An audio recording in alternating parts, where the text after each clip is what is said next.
car, and I'm like, damn, no, man, I could have sworn I parked right here. I'm like, what? Nah, maybe it's not here. I'm gonna go look around over here, bro. I walked like 3 parking spots, like in the direction I thought I probably parked. I'm like, fuck that! I know I parked right here.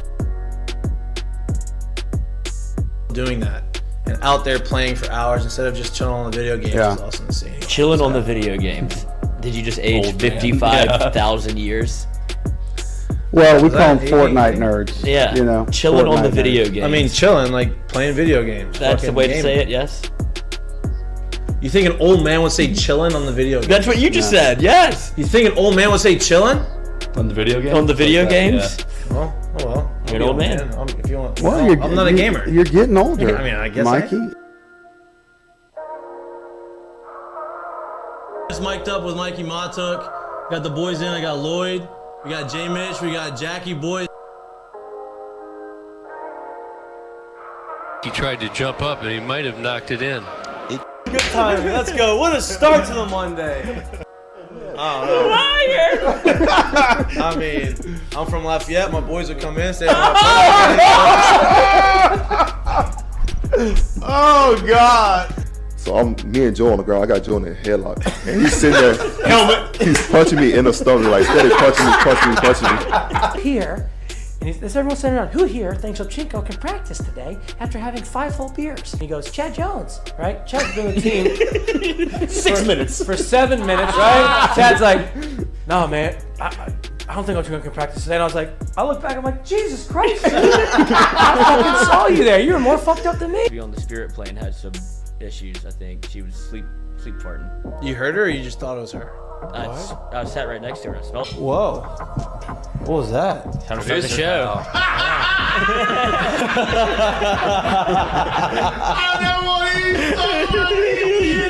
Why would I have that? You had in a circus or something. 6'3", I'm late. Like, I don't even know what I'd be doing. Now, when you do go to spring training, are you going to bring your chinchilla and your turtle? My dad tell you about it? In SEC is, God, they hate fat people. I mean, I get crushed for that. You know what I mean? And it's like, come on, man. Hey, just the South, bro. You got a bunch of food down here. Like they're used to them.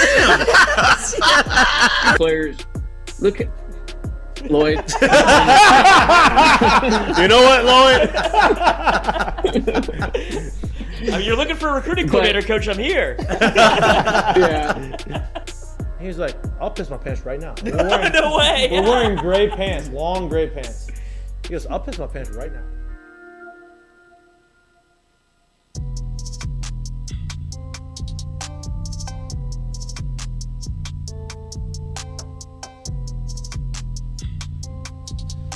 Good evening, good evening, good evening. Welcome back to Mic'd Up. Today is Wednesday, January 18th. It is 6 o'clock p.m. We're right on time.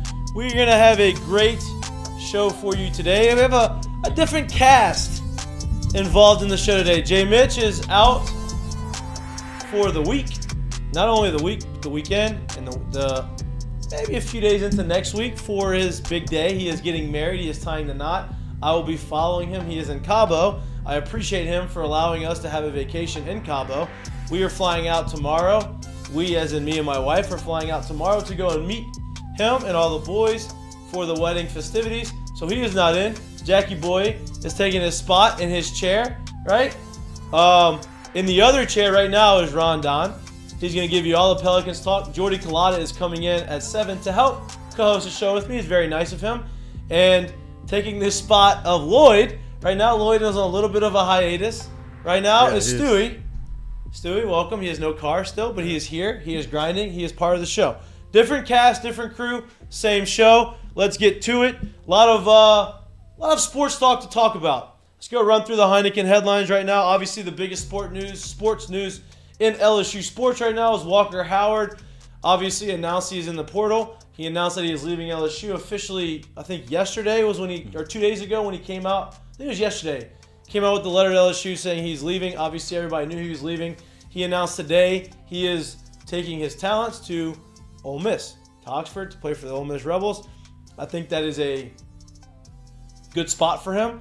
Obviously, we're going to get into the details of what went into this decision and the conversations that he had with the coaches at LSU, the conversations that he had being recruited by Ole Miss. We're going to get into all of that. Let's go through the rest of the headlines. John Emery does not enter his name in the draft, which means we think he is coming back to LSU. He has not announced that he is coming back to LSU, but he also has not announced he is going to the draft. It is a mystery. We are going to assume that he is coming back. We'll find out hopefully soon if he intends to come back. I would imagine he is. He missed the deadline. But you never know. Right, he missed the deadline, but still can move out, go somewhere else, transfer. Who knows? It looks like he's coming back. He has not made that announcement official. Cardell Thomas also put his name in the portal. If you don't remember Cardell Thomas, he was a 5-star, must-have-to-have guy out of, 3 or 4 recruiting classes ago. What year was that?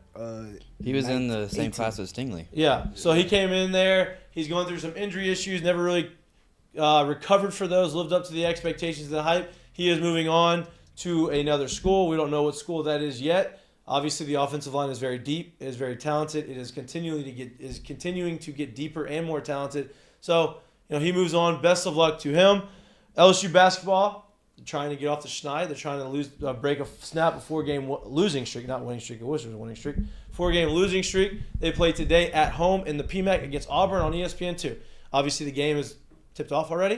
If you're watching the show on your computer and you're watching the game on ESPN2, get in the chat, let us know the updates, let us know what's going on. Hopefully, they go out there and they play really well, and they win the game, and they get off this losing streak. Mike Triplett of NewOrleans.football is coming on the show at 6:30 to talk everything Saints, everything Sean Payton. There's a lot to talk about. The season ends. There's been a lot of firings on the offensive coordinators have been fired. Saints offensive coordinator has not been fired. Is he going to be fired, or are they going to make a change? It seems like there needs to be some overhaul on the offense. The defense looked outstanding. They have co-defensive coordinators. Looks like both defensive coordinators are going to get interviewed to go other places. Obviously, Dennis Allen is a defensive guy. We will ask him all of these questions. If you have specific questions, put them in the chat. We'll try to get it to him. But Mike Triplett knows just as much as anybody about the Saints. He's going to answer all of my questions, all of my concerns, and we will get there. LSU baseball unofficial season starts on Sunday. They have the first pitch banquet, which is the unofficial start to baseball. School started this week, yesterday, right? All you studious people in here? Yes? Yeah, real studious. Graduated. You were studious at one point, Stewie. Very You're not there anymore. You graduated. Congratulations. But started on Tuesday. They are all there at practice, obviously. Sunday, first pitch banquet. I will be attending. I will be there. Buy tickets if you haven't. Show up. Support the boys. You're going to hear it from everybody. Alex Bregman is going to be there, say a few words. And exciting season. We're going to preview a little bit of that. Moving into the season, we will have Jay Johnson Mondays. It is official. He has agreed to it. Every Monday, we will have a conversation with Jay Johnson about the weekend before or leading up to the season.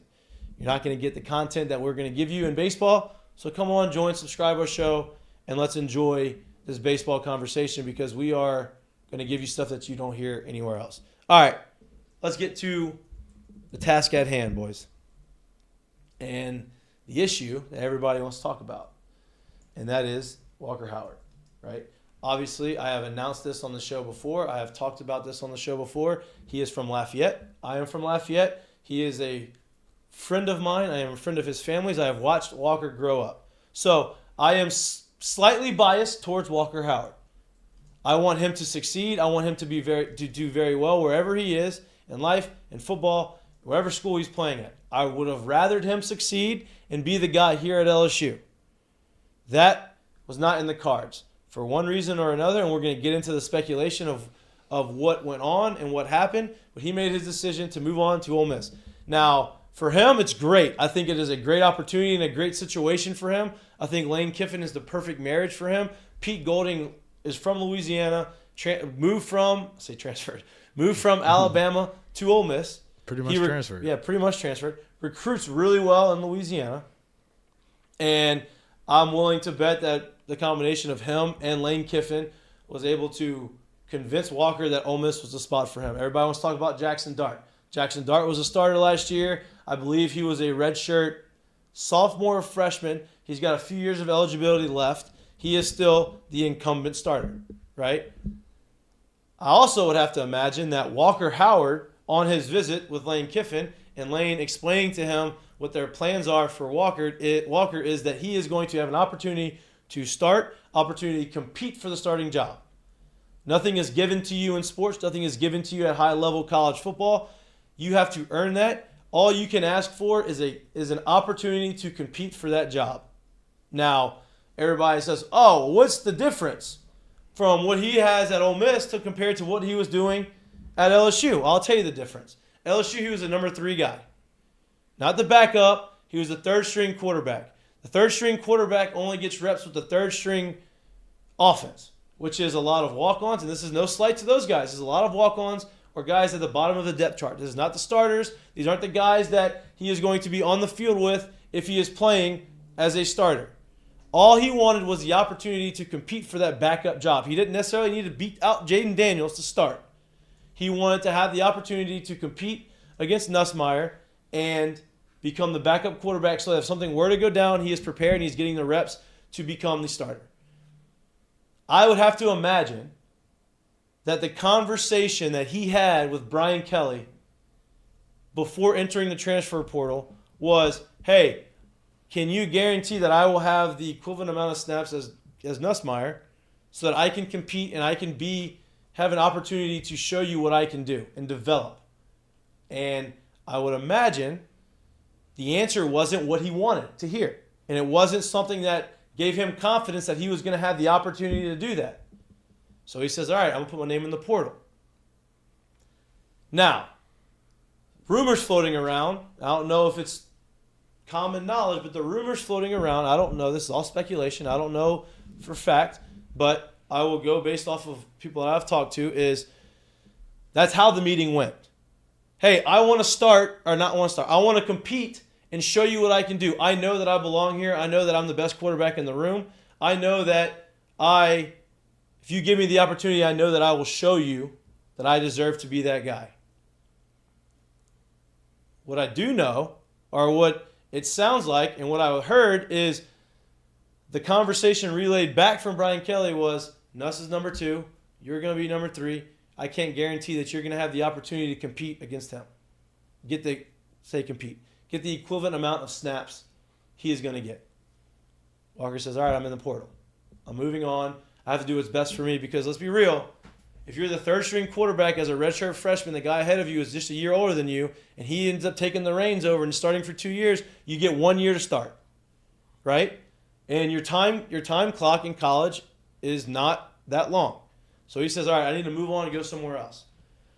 What I also heard was after he made that decision, Brian Kelly realized the staff wanted him back. Realized, we need to go get him back. We don't want him to leave. What I also heard, this is all speculation. I'm not saying this is me. What I'm telling you is not the Bible. You can take it with a grain of salt, or you can take it for, okay, maybe he's talking to people that maybe know some things. I was told that they wanted to get him back, and they tried their hardest to get him back. I don't want to use the word beg, but really tried to entice him to come back to LSU. At that point, it was too late. At that point, he saw what his role was going to be. So instead of saying, all right, I'm going to come back and do the whole Miles Brennan situation, where you do come back, you do get convinced to come back, and then all of a sudden you're not the guy, or you don't have an opportunity to be the guy, and now you're stuck, he says, I'm going to go ahead and I'm going to move on. This was not something he wanted to do. He wanted to be at LSU. His dream was to play at LSU. His dream was to be a starting quarterback at LSU like his dad was. It was to win a national championship at LSU. It was to be a first rounder, go to the NFL from LSU. That was his dream. That's what he wanted to do. That's not how it played out, so he moved on, and he said, I'm going to put myself in a position to be the most successful that I can be. It was a little too late. Now, in my opinion, it seems like Brian Kelly maybe mismanaged the situation a little bit, right? I think that he mismanaged it in the sense of he thought out of the 3 quarterbacks, Walker Howard was the least likely to transfer this year. Now, he maybe misread the situation. Maybe something changed. Maybe Walker said, you know what, my time is now. I need to go and compete. I don't necessarily need to start. I need to show you what I can do with the start. I need an opportunity to start. If I get beat out, I get beat out. If I don't have that opportunity, then what's the point? I think he mismanaged the situation. Walker ends up leaving. Now you have a class with 2 quarterbacks and the third one's a freshman. Talented guys, talented room, fine. I'm not here saying that it is the end-all, be-all. I'm not saying that it is the death wish of LSU. I'm not saying that it is going to be the biggest mistake of Brian Kelly's career. That's not what I'm saying. That's over-dramatizing something. That's jumping to conclusions. Best case scenario is Walker Howard goes to Ole Miss, becomes a star at Ole Miss, plays really well, goes to the NFL, has a long career. Other side of it, Jaden Daniels makes the jump, makes the improvement, gets LSU to the promised land or the playoffs or 11 wins or whatever it is next year, puts LSU right in the middle of the top 5, top 10 team in the country next year. He leaves. Nussmeier comes in and becomes a star.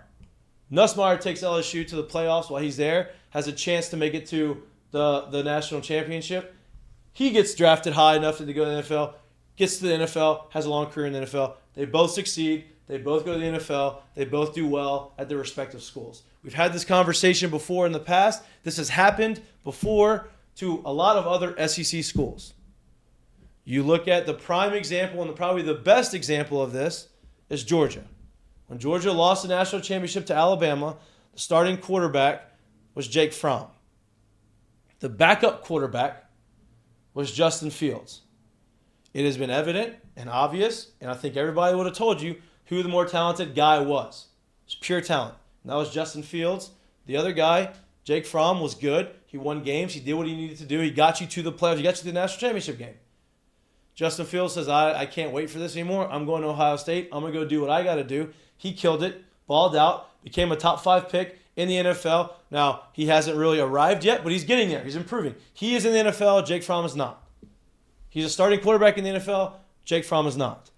But Jake Fromm had a very successful college career at Georgia, got Georgia to where they needed to be, and both guys succeeded. Situation was great for both. That is the best case scenario. Now, worst case scenario is Walker goes there, becomes a Heisman candidate, puts Ole Miss on the map, and the guys that we have stink. That's the worst case scenario. And if that happens, then you can say, oh, that was a very bad decision on Brian Kelly. Hindsight's 20/20. You really never know how someone's going to be until they get on the field. But that would be the worst case scenario. Or, I mean, it could be like TJ Finley and Max Johnson leaving and ends up being a backup. You never really or maybe he is not as good as I think he's going to be or whatever. But that would be, I'm talking about worst case scenario for LSU, right? Worst case scenario for LSU would be if he goes, he balls out, he becomes a Heisman contender, first rounder, and he's the next Eli Manning at Ole Miss and ends up in the NFL, and our guys don't perform. Right? I feel like personally it's going to be somewhere where both teams are doing very well and they're successful and both quarterbacks are going to play well. Right? Walker Howard may outperform Nuss or whoever the quarterback is at the time, but I think that the wins and losses is what's going to matter, and I think that LSU will have the wins and losses to prove that that the guy that they have starting quarterback is good enough. Now, again, if people who are bad-mouthing and, talking about, oh, Walker shouldn't have left and he doesn't like competition and all this kind of stuff, I understand what you're saying. I disagree with you, big time, but I understand what you're saying. It's easy to look at the surface level of what's going on and say, oh, this is the same situation as this or that or this, right? In reality, no situation is the same. There's always things that happen in the background. There's always things that happen behind the scenes that nobody knows. We're not privy to the situation. We don't have a camera following all these guys, every little detail of their life or every little detail of the situation or every conversation they have with the coaches. So we do not know exactly what goes on behind the scenes. Not everything is what it seems like on the surface. So those of you who are bad-mouthing him, all right, you can do that. You have a right to say what you want. But just remember, this kid did not want to leave here. This kid felt like he had to leave here in order to get a chance to have an opportunity to get to the next level and start, right? And we're going to see what happens. He's in a very good scheme. Yeah. If you as a quarterback, playing in a Lane Kiffin scheme is about as good as you can get. I think he's better. I don't think Jackson Dart's that good. I think Lane Kiffin took him knowing that Jackson Dart isn't that good. Yeah. That's why Lane Kiffin went out and said, all right, Walker Howard's in the portal. Okay, you could come here. No doubt. Well, yeah, I think you started to see towards the end of the year that frustration with Dart. Like after the LSU game, you peeked through, but by the time they lost 4 in a row and they lost the bowl game, it's like I don't think he wants him back. No. And you could tell because he was throwing the ball like 14 or 17 times a game, and Lane Kiffin's known for throwing the ball 40 times a game. And the running back had, 1,400 yards, 20 touchdowns. So he went to a whole different offensive scheme almost. Right, and I think that with quarterback. And I think with Walker, you're gonna have more of a balanced scheme. You're not gonna be I'm gonna throw the ball 50 times. And to be honest with you, Lane doesn't ever really do that. No. Right? Lane doesn't run the Mississippi State offense where it's air raid. I'm gonna throw the ball 50 times and run the ball 10. Like he likes to have a balance, especially with the running backs he has. He has the opportunity to have a balanced offense and be successful. Now bringing in Pete Golding over there is a huge boost to their defensive scheme. They've been killing in the portal too. Absolutely. And if Pete can change that defense and he can make them top 25 defense in the country, back to the Land Sharks, the whole deal when the couple years they had, the good defense. If he can mix that in there and they can have a good offense, they are a very scary team. 1, 2, Pete Golding will become the hottest name on the head coaching market in the next couple years. If he can turn that around instantly and make them have a good defense and say, hey, look, this is how good I really am. Because people want to talk about how bad he was at Alabama. They aren't paying attention. And they had a number 3 defense in the country last year. And he's not even really the defensive coordinator at Alabama. No, he is. But it's Saban. Yeah, you have a lot of input from Saban for sure, because that's what Saban is known for. Saban really, really respects and likes Pete Golding. Nick Saban did not, to everybody's contrary to what everybody believes, Saban did not push Pete out. In fact, Saban wanted him to stay. Saban offered him a raise. Pete said, no, this is better for me and my family. I'm going to move on to Ole Miss. This is where I need to be to better my family, to make it easier on my family. And I think personally, I don't know this for a fact, I'm just looking at reading the tea leaves and reading the context clues. I feel like Pete Golding felt like he was kind of stuck at Alabama in the sense of, if I want to become the head coach somewhere, where's a better job for me to go to be a head coach that's going to surpass the offensive coordinator job at Ole Miss, right? Like, I'm not just going to go jump to a job just to be the head coach if it's not the right situation. Now, he moves over to Ole Miss, lateral move. Ole Miss pays him a good amount of money. He's now the defensive coordinator in the same division, and he's able to change that defense. He's able to make them an actual perennial power defensively. Now he all of a sudden says, I'm not stuck anymore. I am the hot commodity in college football. Come and get me. Look what I did at Alabama. Now look what I'm doing at Ole Miss. Come and get me. I'm a great recruiter. I recruit the South really well. I deserve a head coaching job, and I think this is going to put him on the map. This is not an Ole Miss show. This is more of an LSU show, but Ole Miss has a lot of relative information that is going to affect LSU some point in the future, right? What is y'all's take? What is your take on the whole situation, on Walker moving on and the whole deal? I mean, I think he's going to win the job for sure, but in terms of what you're talking about, people bad-mouthing him, I just think it's funny that the best player LSU's ever had was a transfer. Did he run from Ohio State? Is that what we're going to say about Joe? Technically, he was the third-string quarterback there, right? I mean, he lost to Haskins and then left. Are we saying he ran from Ohio State? And couldn't compete with competition. Wasn't good enough to play at Ohio State, right? Or, I'll give them that benefit. He was a senior, not a freshman. But what about J.K. Johnson from Ohio State? He was a freshman. Is he running from Ohio State? Or is he a good corner that's going to help LSU? I mean, we can't be hypocrites about it. We can't praise BK and the players for coming to us from the portal and then badmouth every single player that leaves here. Right. I think that's funny. At the end of the day, you've got to do what's best for yourself. If you believe this is better for you, that's great. Now, guys who are leaving for NIL stuff, that's a whole different topic. Yeah, yes. That's a whole different situation. That's a whole, you're not in it for the real right reasons. Yes, right, it's great to get paid, but at the end of the day, you want to be somewhere where you can make it to the next level. The best advice I got from my agent when I was signing at a high school or kind of college for in baseball is, listen, your signing bonus, getting drafted in the first round, your signing bonus is great. We can negotiate that. We'll get you as much money as we can get you. Just remember, you don't make your money in the draft. You make your money in the league, right? Now, football's a little different. You get multi-year deals when you get drafted, especially if you're a first, second rounder. But same thing goes to them. You make your money on your second contract. College, now you can kind of take that. College is like the minor leagues now. You're getting paid to play in college. It's great. NIL is great. You can set aside, if you do it right, you can set aside money. You can set yourself up later on. You can have a big jump start in your life, even if you don't make it to NFL. But money is not going to last you for the rest of your life. It's just not going to. Life, the way life is, the way the world is right now, there's just $1 million isn't going to last you for the rest of your life, right? And there's not that many guys getting $1 million. So you set yourself up, you put yourself in a good position. But if you're just chasing that dollar in college and you're not putting yourself in a right situation, I don't agree with that. That's a whole different topic. That's a whole different subject. That's not why he left. He didn't leave for, these guys are leaving. Some of them are, but Walker did not leave for NIL purposes. He left because his ultimate goal is to get to the NFL, and that's where he wants to be. And, I don't agree with a lot of fans are fans. Everybody's passionate about LSU. Everybody wants LSU to be good, be great. Everybody wants everybody to love LSU and never leave. That's the situation.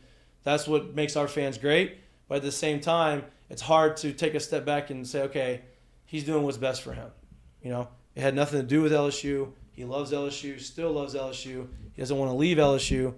That's just kind of what happened. Now, he's going to Ole Miss, SEC West. That's tough. You play him every year. We're going to see. It's going to be a challenge for him, but he's a talented kid. He's a good kid. I'm happy for him. I think that he's going to be happy there. I wish he would have done it here. That's my Walker Howard spiel. Anybody got any other takes on that? I mean, you want to add any topics, any points?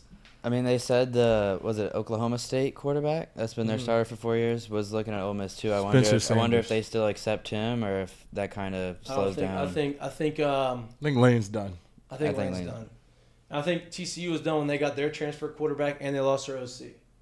Like once that happened, who did TCU get? Who announced it? Didn't they announce that quarterback transfer in there?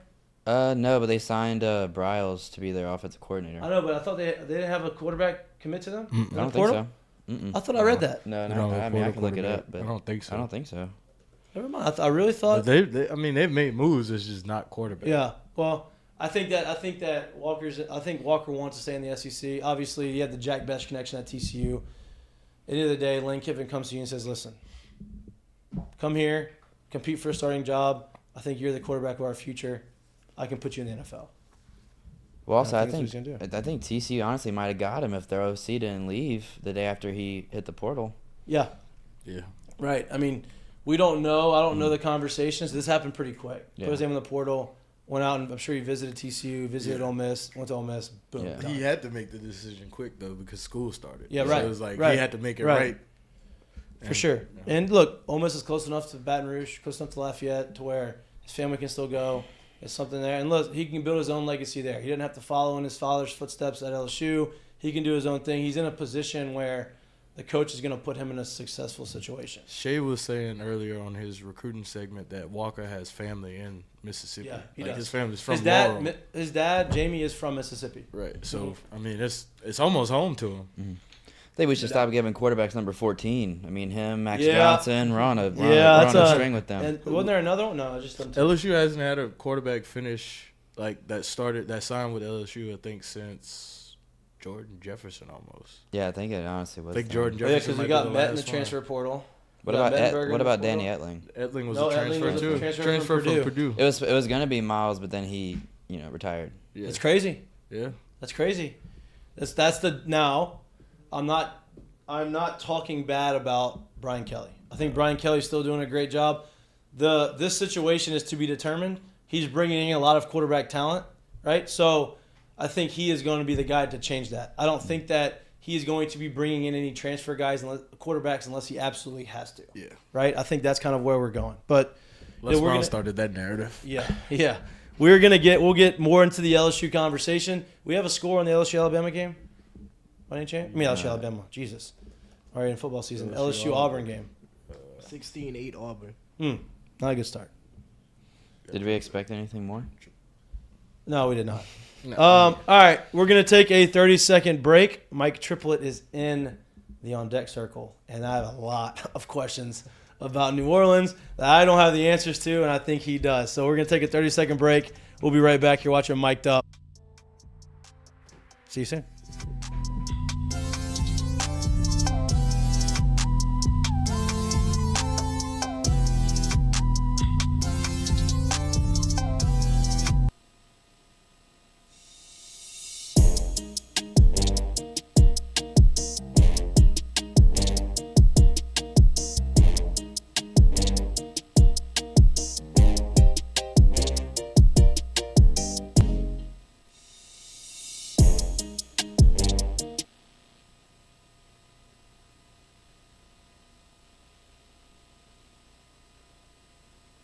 Our What's for Lunch segment is brought to you by Doe's Eat Place. Maybe the best burger in town. If you're not looking for lunch, you're looking for dinner, go check out Doe's Eat Place. They have unbelievable choice of meats. They have unbelievable tamales. They have a great atmosphere, great vibes. If you're looking for a homey Louisiana type of atmosphere, but you're looking for high quality food, Doe's Eat Place is your spot. Go in the back bar, sit at the bar, have a couple drinks, watch some games, enjoy the atmosphere, enjoy the vibes. Check out Doe's Eat Place, the best place in Baton Rouge to get your meats.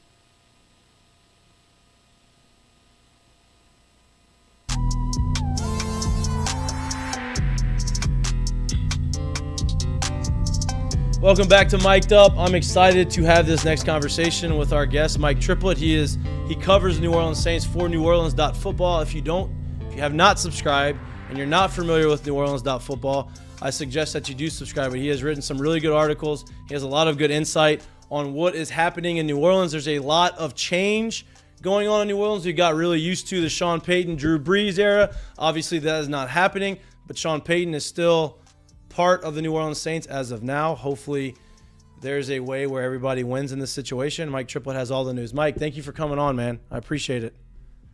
Yeah. Not used to the era after Drew Brees and Sean Payton, and obviously we're spoiled by it.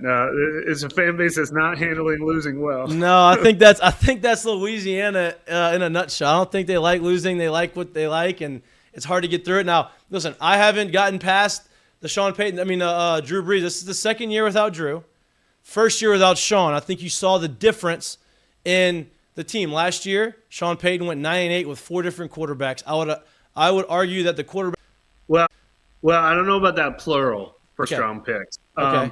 And look, I think it's a disservice to what's going on right now for everybody to point to that John Gruden deal that happened like 25 years ago now. Right. And obviously there was a Parcells deal and there was a Belichick deal. But there's no arbitrator who gets to decide this. It's going to be based on supply and demand. And it would be great if this turned into, that kind of gross bidding war we saw last year for Deshaun Watson, where all these where they were really like, all right, go ahead and make us the highest offer. Let's see. What do you got? It doesn't exactly work that way. I think first and foremost, the Saints should hope that Sean Payton wants one of these jobs.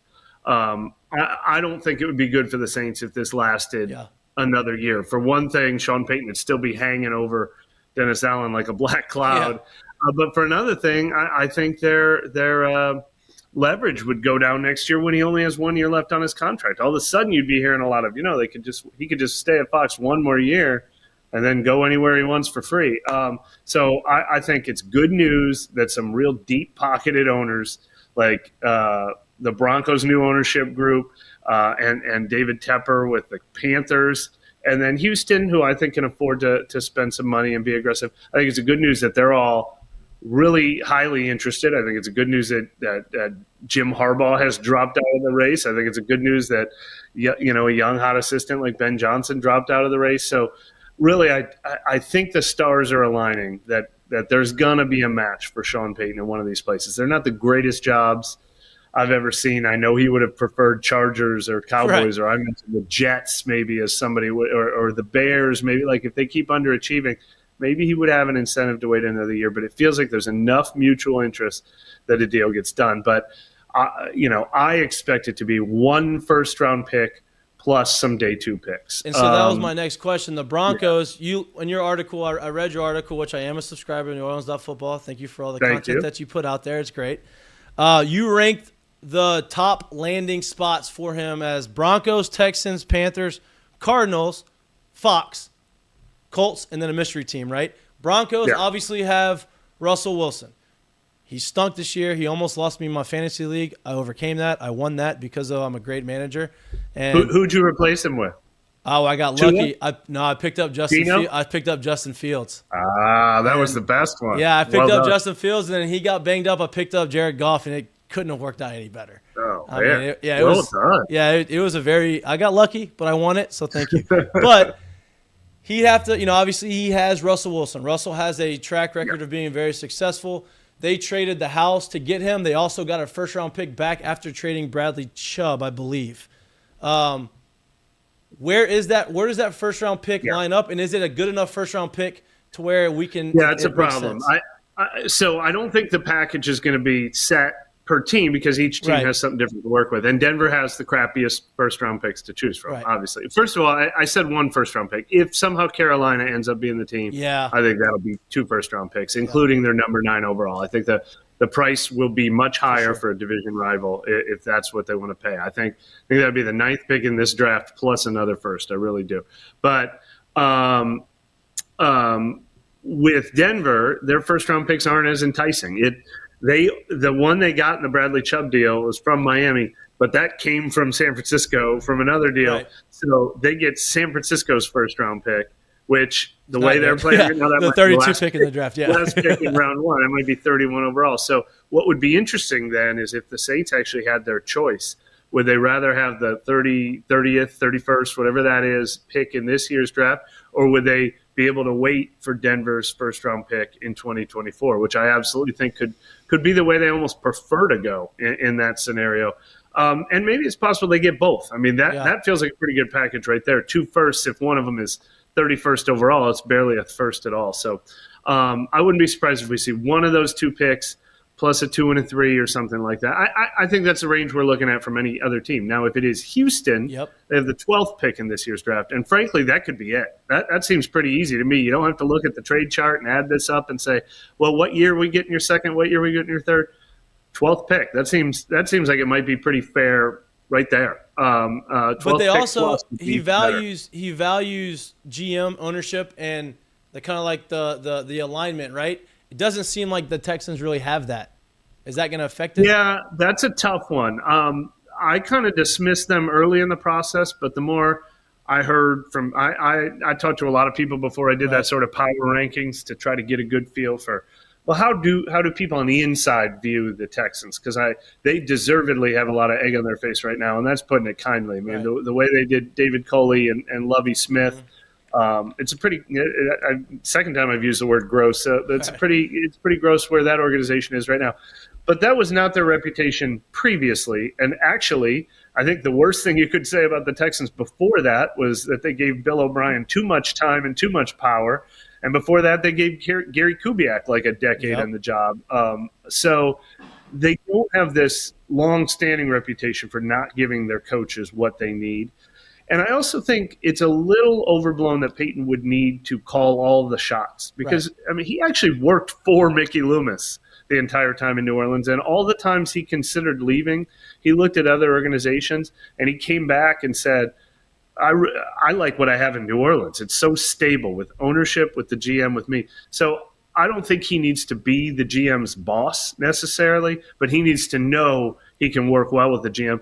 And so I actually think the fact that the Texans have a really, really highly respected GM in Nick Casario, who is like a top personnel guy in the league and doesn't mind operating in the shadows. And the same in Denver. George Payton is known as a really top personnel guy and doesn't mind operating in the shadows.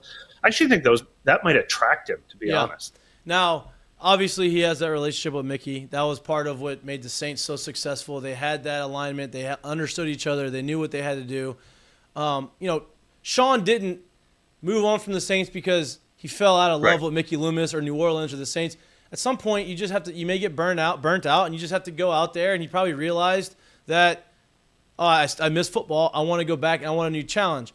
It seems like, though, since him and Mickey have such a good relationship, it seems like they are almost working together. Like, okay, hey, listen, if I'm going to go somewhere else, I'm going to make sure that I put you in a good position to where you can build up that team because I do still love New Orleans, but I also want to put myself in a position where I can be successful somewhere else. Yeah, I mean, they're not going to offer a discount necessarily, but yeah, I mean, the impression I got very early in this process was, look, there's going to be a price threshold that has to be met, and the teams are going to have to understand that, and they're going to have to agree. But, ultimately it's not going to be, this ridiculous offer that no one can meet and Sean doesn't get to coach for the next 3 years. So that matches with the price we're hearing, that it has to be probably the trade chart equivalent of a mid-first rounder. So whether that is something like the 12th pick from the Texans or whether it's a later first-round pick or a future first-round pick, then you've got to add some 2s and 3s. And I think that's sort of hey, we're going to be realistic about this. The complicating factor too, when we compare it to like a John Gruden deal or a Bill Parcells deal, is those were coaches who were working for those teams, right, and got pried away from their teams.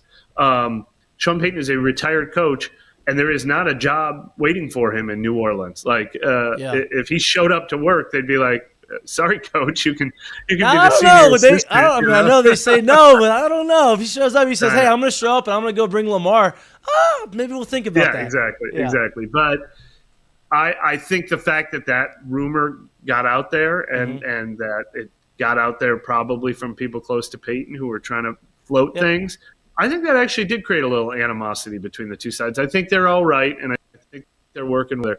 But if Sean was going to get a discount, I think he lost his discount when he started breathing that heat on Dennis Allen. All right, so I'm going to give you just a couple follow-up questions on Sean Payton before we actually move to the Saints and the current roster that they have and how they're going to get through that. So I'm going to put you on the spot. Yeah. What is your prediction? Is he going to be somewhere else to coach, and where is that going to be, or is he going to stay where he's at with Fox? Yeah, you know what? That article you were talking about, I really kind of changed my tune, I think, over the last week. If you had told me we weren't getting any mystery openings, we weren't getting any Dallas, we weren't getting any, Sean McVay didn't retire. That was another one that was possible since he lives in L.A. Chargers didn't fire their coach. I would have predicted I think he's going to stay at Fox for another year, but I think he's shown enough interest, and I think I've heard enough good things that he could. I bet after having these 3 interviews with these people who seem to be making him priority number 1, I'd be kind of surprised if he doesn't choose Denver, Houston, or Carolina. If he passes on all 3 of them, I'd be pretty surprised, especially since it looks like the Chargers opening is not going to happen ever for him. They don't sound like the kind of team that's going to roll out the red carpet for him. Arizona is not rolling out the red carpet for him. They hired a GM without even waiting to see if he was going to be their coach. And Dallas, Mike McCarthy had the game of his career. You can't even necessarily think they're going to have a job opening next year. So I bet Sean talks himself into one of these 3 jobs.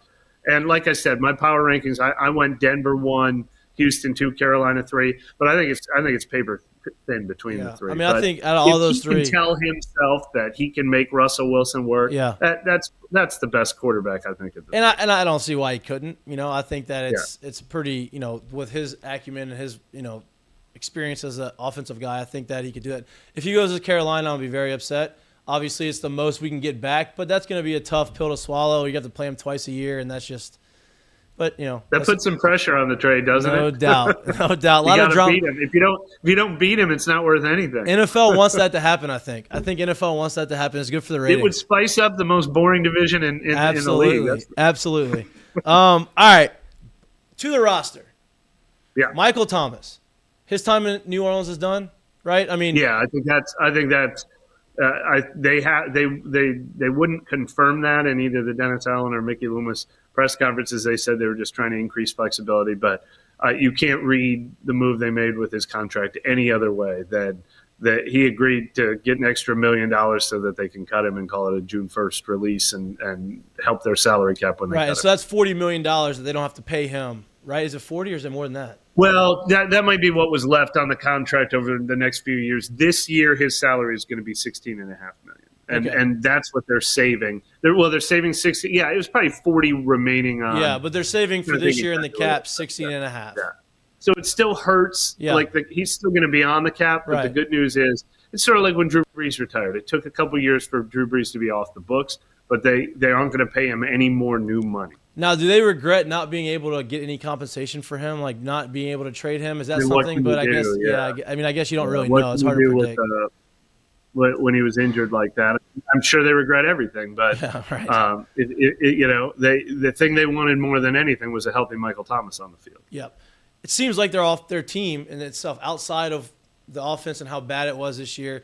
Their defense obviously played. They're probably the best defense in the league over the last 4 or 5 weeks of the season. They almost ended the season on a 4-game winning streak to get to 8-9.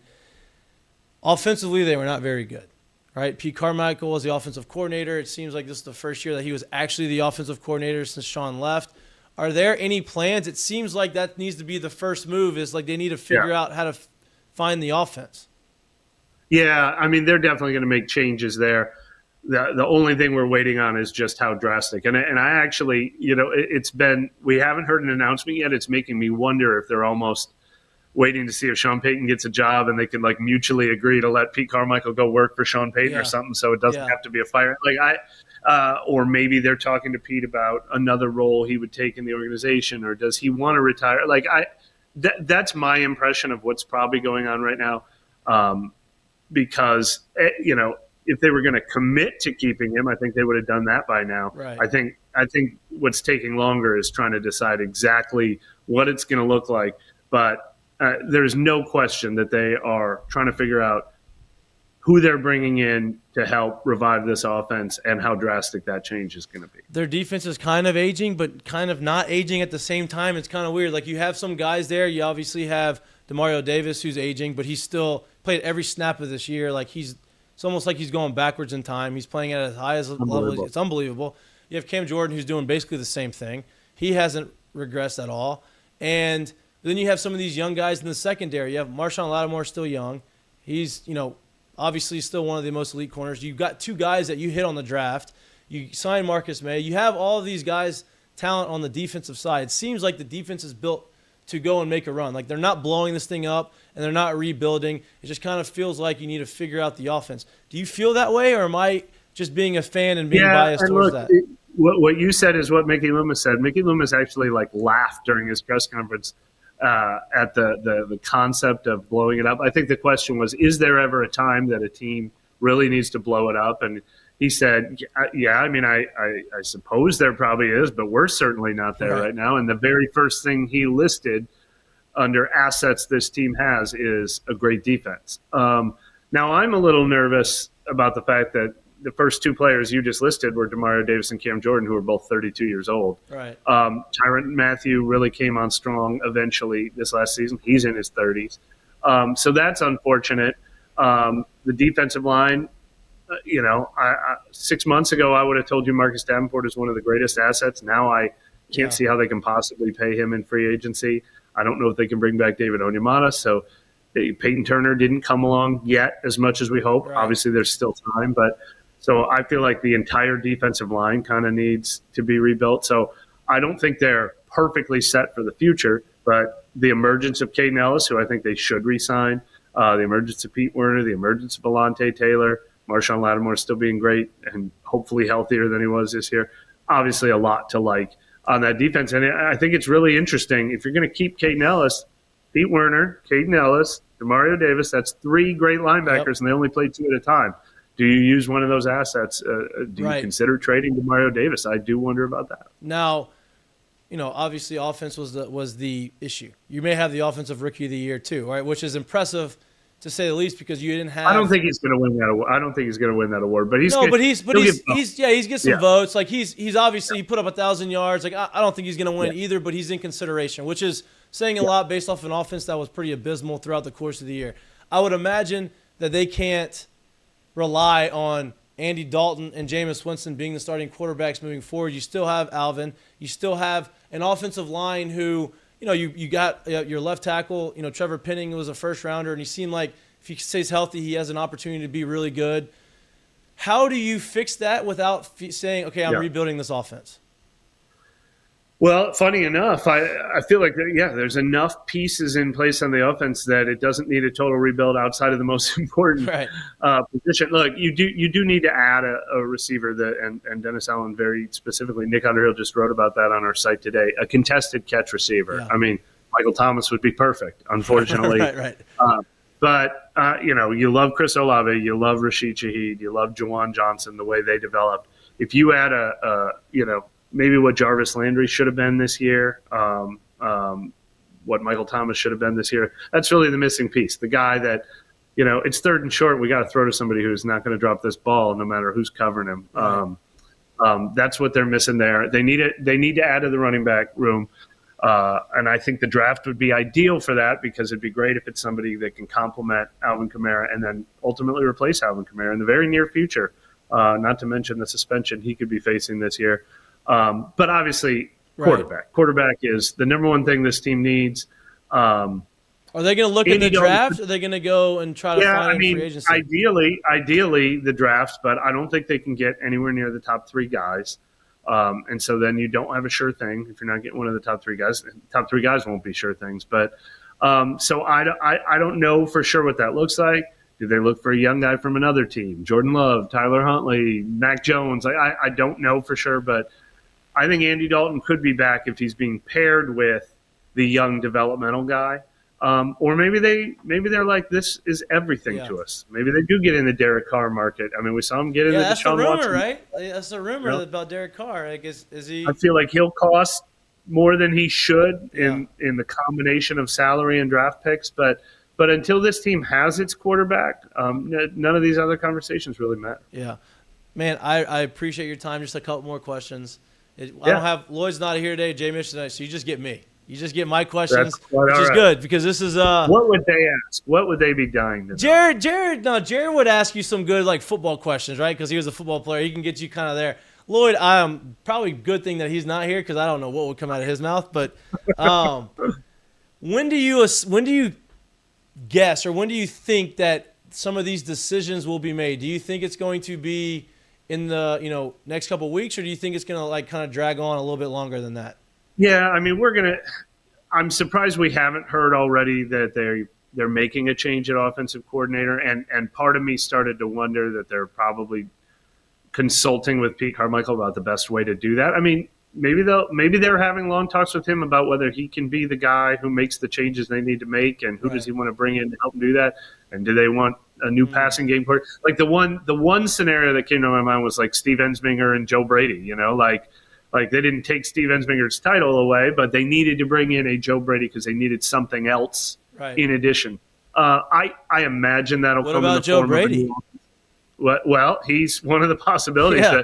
So I imagine we're going to start hearing soon that they're interviewing offensive coordinator candidates, because that's also the best way to get the best possible candidate is to give them the whole keys to the car. So I imagine that is a move that should happen shortly, and if it is dragging on, maybe it's to find a mutual arrangement with Pete Carmichael. Maybe Pete could join Sean Payton's staff. Like I said, I don't know that for sure, but I think we're going to hear that. I've been expecting to hear that any minute now. Problem is there's so many offensive coordinators out there, so it's going to be a competitive market. That's also an issue. Right. A lot of teams are switching right now, and a lot of teams are about to hire head coaches who are going to be hiring coordinators. So, and unfortunately, the Saints is not the most attractive job for that for a couple of reasons. They don't have a quarterback.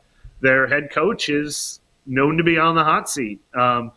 The Los Angeles Chargers, who just fired Joe Lombardi, they get first choice. Right. Everybody wants to work with Justin doubt. Herbert, No doubt. So that'll be tough. But the next move I think we'll hear about probably way ahead of time is maybe a parting of ways with Jameis Winston to let him get out there sooner and try to find a new home. That seems inevitable. If they never turned back to him this last year, I can't imagine they'll suddenly turn back to him this year. I think both sides will probably want to change the scenery there. But then everything else won't happen right up until March 15th, which is the start of the new league year. That's when they have to have all their cap moves done by, and that's when they're going to have to acquire their new quarterback. What happened? I take this back. Derek Carr could happen fast. If a team is going to trade for him, they have to do that within the first week after the Super Bowl, unless he agrees to move some deadlines around. Now, if they don't trade for him, are they going to cut him? I think if they cut him at that point, I bet he does get cut, and then he becomes a free agent. Like the only way he'll waive his no trade clause is if they agree to send him to the right team, and I think the only way a team trades for him is if the Raiders agree to pay part of his salary. So I wouldn't be surprised at all if he ends up getting cut. Well, if he gets cut, maybe that gives the Saints an opportunity to get him. I don't know if I don't even know if I'd rather. He's better. He's an upgrade than what we have. I just don't know. I've seen him be good. I've seen him be bad. Who knows? I don't know. That position can ruin franchises, man. There's never an easy answer. I don't think the Saints. This is my personal opinion. I don't think they're as far off. The division is not as strong as it has been in the past. It's probably the weakest division right now. Now, if Sean goes to Carolina, that obviously changes things. I don't know. We'll see what happens, but whatever happens, hopefully the offense is a little bit more exciting and the defense stays intact and they compete for a playoff spot. That's what you can hope for right now, and you just never know. Mike, dude, I appreciate your time. I kept you a little longer than I wanted to. I'm sorry. I appreciate your generosity, your time, and your knowledge. Hopefully we can have you on more frequently. And if something crazy happens, you may be getting another text message from me to get you back on here. All right, man. All right, man. I appreciate it. Have a good one. Have a good one. A lot to digest there, boys. A lot to digest.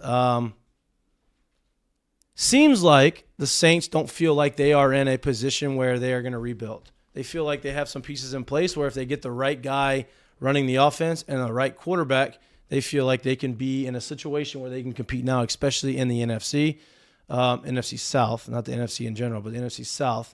And, I mean, Mike basically told you right there. I mean, Mikie Loomis doesn't believe that it's time to start over. He believes that they have a good team. He believes that they can win now. You just got to go fill in the pieces, the most important pieces, but you got to fill it in. All right. We are going to take – I don't want to do another break. We're going to do one more 30-second break. The man, Jordy Collada, is in the studio. So he is going to help me co-host this thing for the next hour. Thank God. Because I'm sure y'all are sick of hearing just me talk. But we're going to be back. You're watching Mik'd Up. Appreciate all the love. We'll be back in 30 seconds.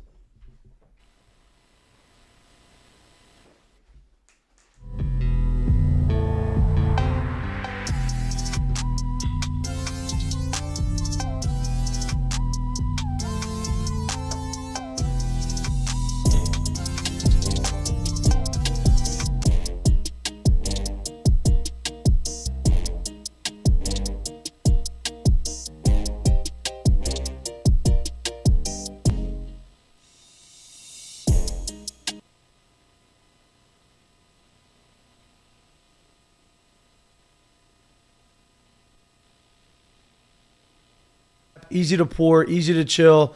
Check it out. Become a life of the party. You're welcome. Today's show is brought to you by Dos Equis. Here in Louisiana, we like to have a great time. If you're looking to be the life of the tailgate, check out Dos Equis mini kegs. Hold 16 beers. Easy to tap, easy to pour, easy to chill. Check it out. Become a life of the party. You're welcome. Our What's for Lunch segment is brought to you by Doe's Eat Place. Maybe the best burger in town. If you're not looking for lunch, you're looking for dinner, go check out Doe's Eat Place. They have unbelievable choice of meats. They have unbelievable tamales. They have a great atmosphere, great vibes. If you're looking for a homey Louisiana type of atmosphere, but you're looking for high quality food, Doe's Eat Place is your spot. Go in the back bar, sit at the bar, have a couple drinks, watch some games, enjoy the atmosphere, enjoy the vibes. Check out Doe's Eat Place, the best place in Baton Rouge to get your meats.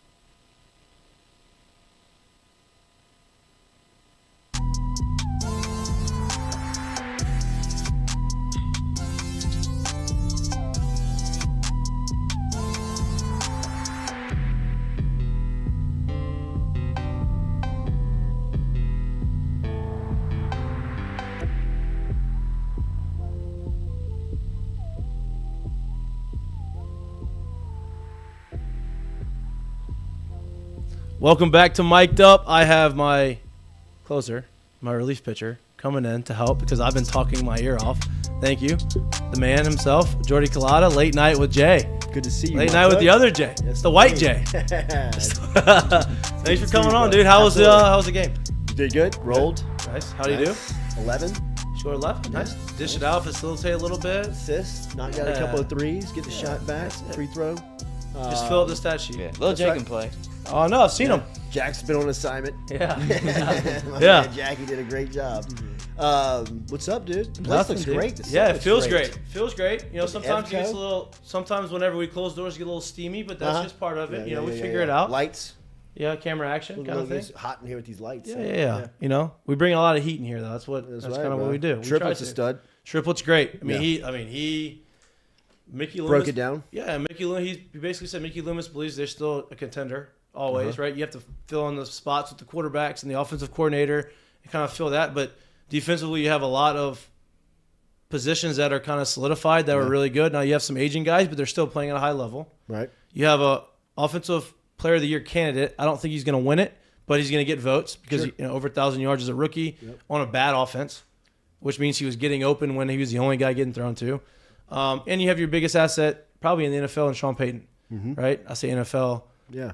That's available right now in Sean Payton. So he believes that they're kind of there, and hopefully he's right. We just got to see the moves they make. He said that he thinks that they'll probably be the next few weeks that they'll happen. So we'll see. We hit on the Walker Howard stuff. That's why I want to talk to you about some of the LSU stuff. Obviously, LSU basketball, I think, is getting their doors blown off again. Yeah. They're losing 16-8 last I heard. Ron, what we got? 32-21 at half. Not good. No offense there either. Yeah, that's the issue. Figure that out. They got to figure out. Adam Miller hasn't been a scorer like we thought he would be. He shows signs, though. Like he does. In this league, you need 3 every night that you can count on that can give you 15 to 25. I think right now they've got 1 in KJ. I think Adam Miller, it's taken him a little bit longer to bounce back from that knee than expected. But, look, I went to the Florida game last week, and they were giving them shots. They were playing off of them. They were daring them to shoot, and they just don't have a scoring mentality. No. You know what I mean? Not that they don't have a scorer. They don't even have a mentality of anybody out there. And they get out-rebounded. Wants to score, right. But, the first part of that game, they came out, and they were assisting on shots. They were getting to spots. They were coming off of screens. They were running things in the half court that can get them open looks. When they go individual, when they go one-on-one, they're dead. And that's the problem, right? Because Matt McMahon's thing coming into LSU, right? That was the thing that he was the best at was half-court sets. That's what everybody talked about. And you can see, he does get – but if you don't have a guy who can finish or score, what is the half-court set? You can't make him – you can't put the ball in the basket for him. It's just not going to happen. Yeah, it does him no good in the half-court. Especially last week, like we were talking about. They were getting looks, but, they weren't even pulling the trigger. You know what I mean? You've got to have somebody be a threat. You've got – Florida, in the second half, they were just playing 3 feet off of him and saying, go ahead, shoot it. And what kind of – and this isn't just – Matt McMahon. This isn't on Matt McMahon. This is my issue that I'm about to say. It's happened over the last few years. Sure. Right? Even with Will. Will was great. He recruited really. I'm so tired of seeing our 5 stars not be 5 stars as freshmen like some of these other 5 stars. Right? Now, get it. There's not all 5 stars created differently. This guy's talented. He has the ability to adjust and get better. And maybe he's a project, which is fine. Efton Reed didn't play like a 5-star. Sure. Right? But you go look at Alabama, and you go look at Arkansas and all these guys, and they're like, damn, these are impact players. Instantly they walk on the court. You've had some. Yeah. Cam Thomas was that guy. You had some of those guys. But it just feels like consistently you just don't have these guys. We have 2 on the bench that are freshmen that don't do anything. Yeah, it feels like a lot what the quarterback position used to be at LSU when you get a guy that had Brandon Harris type. He had to be a savior. Right. You know what I mean? You bring some of these guys in there, and rather than just putting them into a system where they can develop and grow. Brandon Miller over at Alabama is a great example of somebody that is stepping in. And not only does he play a role that he fits so well, he's got a supporting cast around him that takes a lot of pressure off of him, right? And I think from LSU standards, basketball-wise at least, they've been hitting on these recruits, and there's not been that program built yet where guys are there. There's 3-4 year guys that are there that are still on the roster that you can build around these 4 and 5 star guys. So I'm with you. I think that, you would love to see the development. You'd love to see, guys come to campus and really get better as they were here. But this group, this is a tough stretch that they're in right now. And it's going to be a tough, it's a gauntlet, but really specifically the stretch they're in with Auburn, Tennessee. They got to play Alabama again. They got to go on the road and play Missouri, which is a tough spot. Texas Tech in between that. A&M, they got to play Arkansas again, on the road. Who's pissed that they beat them the first time. This is a tough. And I'm not saying all is lost, right? This is Matt McMahon had a tough situation that he came in. He had 0 players on the roster. He had to go re-recruit a couple guys, and Wani got hurt. He's out for the year. You have Adam Miller he convinced to come back, which I still think is going to be a huge asset for us. He just takes some time to get adjusted. You brought in KJ Williams, who's been as good as advertised. Even, Hannibal's been good. Good enough, right? You can put him in off the bench. You can do these types of things.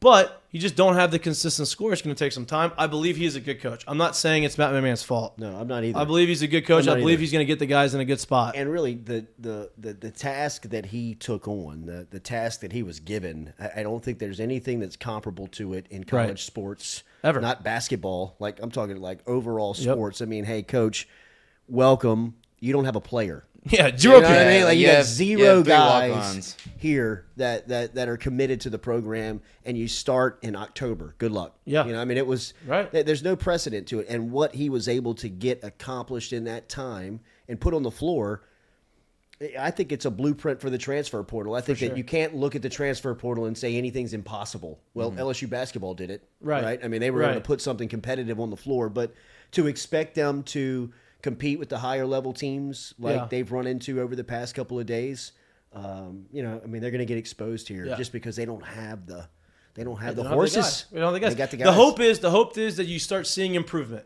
Right? Throughout the course of the year, you say, hey, you know what? We're going to use this year as a jump year. We're going to have these guys. We're going to use these freshmen. They're going to start playing more. Hopefully, they take the next step and they start playing, and you start being competitive. You may not win games, but you start being competitive. Maybe you sneak a couple wins towards the end of the year. Making the tournaments shouldn't be a priority for any of the fans. But you should go there and say, I'm going to go watch them and support them and say, okay, I hope that I start seeing some development. Signs. And you start seeing these guys trying to figure it out. Because, listen, SEC is not what it used to be in basketball. SEC is probably number 1 or number 2 talent-wise in basketball right now. Right? That's every sport now. They got the best facilities. They got the best coaches. They got, and they're bringing in the best players. In turn, gets the best players. Absolutely. And that's what's bringing the so attention to it. You have the ability now to say, all right, we're in the SEC at a premier school. Let's just go and support these guys. Let them grow so that these freshmen can learn and go through this learning curve. Because when you go and play these guys, playing defense is important. Yeah. And that's the hardest thing to be able to figure out how to do is you're playing against these 5 stars that you have played before in the past, but this is different. Now you're playing in college. You got to be able to play defense consistently. You got to get used to it. Hopefully you start seeing some progress and they start making a jump. I'm not saying they're going to start winning games, but just at least making games more entertaining. I agree. On the other flip side is football. Yeah. Right? Obviously football did what they needed to do. Won 10 games. They got to a spot where nobody thought they were going to be able to get to this year, outside of probably people in that room. They bring in Walker. Walker's the guy from Lafayette. He's my guy. I love Walker. I've been very vocal on the show of how Me too. I am biased towards him. I understand why he did what he did. I understand where he went, especially after hearing conversations of kind of what went down and what happened. Yeah. But what are you hearing? What are you seeing about, this Walker's leaving? One, in my opinion, it's not the end of the world. Yeah. Right? We're in a good shape in the quarterback situation coming in right now and then in the future. Yeah. Right? But as far as him going to Ole Miss, he's getting a lot of backlash from, of course, LSU fans. Sure. That's what they do. They're fans for a reason. Yeah. Right? What are you hearing? Well, I think it was surprising for a lot of people initially when it went down. A lot of people in the program, a lot of people around the program. Mm-hmm. And, the more that I learned about it, and you can probably give a lot of backup, evidence to this. You can support this, right. Because you have an inline there and this situation better than I do. But just really asking and getting some answers this week. Man, this was a lot of, there was a lot of sentimental stuff of LSU and Walker Howard. Yeah, he didn't want to leave. I don't think that he wanted to leave. I think when he initially came here, there was a lot of discussions that go back to he and his late mother that really mean a lot to him. And at that time, he was a college football fan. He really didn't know how it worked. Right. He didn't know. He just thought I was going to go to LSU. I'm going to play. I'm going to be a superstar, and then I'm going to go to the NFL. Right. I'm just dreaming here. But it was a reality for him, and I think. His dad. I know his dad, and his experience still haunts him. No doubt. Yeah, and rightfully so. I can't speak to it, but I remember it. And it was traumatic. Right. Right. And I have a son, and if there was a possibility of my son experiencing what I know Jamie went through just a fraction of, I would try to roadblock that. No doubt. You know what I mean? No I would doubt. try to. That would keep me up at night. Mm-hmm. And. I think it's probably not what everybody wanted. It's probably not the best for LSU football's future, but it's recoverable. Yep. It's for Walker. It's a best situation for him. And at the end of it, this is not how anybody expected it to turn out. This is what it is. It's reality. And I believe LSU could win from this. Walker Howard could win from this. And if that's the fact, if you don't have to pull for him, one Saturday of fall, I'll pull for Walker Howard Absolutely. Forever. Absolutely. And that's what I said earlier. It's the best case scenario is he goes out there, he becomes an All-American, goes to the NFL, has a long career. LSU's which quarterbacks. is probably going to happen. Which is probably going to happen, especially with Lane Kiffin as the guy. Right, yeah, Like that's what's going to happen. He's you got really a better, good. Very good. You have a really good defensive coordinator. He's going to put the defense in a better position. You're not going to have to be down 20 points because you can't stop anybody. It's not going to have to score them. That's right. So you're going to be put in a situation where you have an offensive guy who's going to put you in a situation to win. Now, other side of it is Nussmeier or Jaden Daniels comes out this year, does what everybody hopes Jaden Daniels is going to do, make the improvement, throws the ball down the field, takes LSU to wherever they need to get to, playoffs, have an opportunity to contend. Nuss takes over, does the same thing, has success, goes to the NFL, and both colleges succeed. That's the best case scenario. Worst case scenario is that doesn't happen at LSU, and Walker is the All-American. Goes to the NFL. That is going to be the stain that Brian Kelly. But you also have Colin Hurley coming in at 2024, which is absolutely. And if I'm looking at what Brian Kelly is building, it's a lot bigger than Walker Howard. Absolutely. There's never. I've always said that one program like this is never about one player. It never can be. Can't be. It can't be. Right. Like if you say you are who you are, then you can recover even from a 5-star quarterback that's 45 minutes away from you. You know, that's where he's from. Yeah, as much as it sucks. And selfishly, I'm with you. I was telling a story this morning. I mean, we were at Little Jay's basketball game last night. I mean, it's been almost a week and a half since the decision's been made. A father and a son came to watch their kid, you know, as a dad and a grandfather, come to watch one of their kids play. I mean, as soon as they sit down next to me, I'm crushed about Walker Howard. You know, I mean, people are still just like, am I really not going to be able to see this guy play at LSU? Yeah, he's a likable guy. He does everything right. Absolutely. I mean, it's still a little bit of a shock factor to it.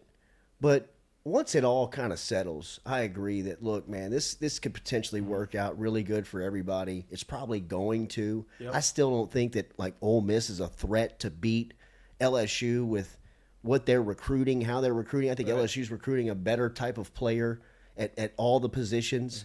And I think that Walker Howard's going to go there, put up numbers, and I mean, can you imagine how cool that recruiting trip was? Absolutely. I mean, like, bro, Ole Miss came out of nowhere. Yeah, and like, and you're going with Lane. Like, Lane is the guy that you're going to have, and you have Pete as defense coordinator who recruits LSU well. So I'm sure he had some say in the recruiting process of that. But then you go somewhere where you have everybody's like, "Oh, he's got Jackson Dart. He's in the same exact position that he's in." No, it's bullshit. Jackson Dart stinks.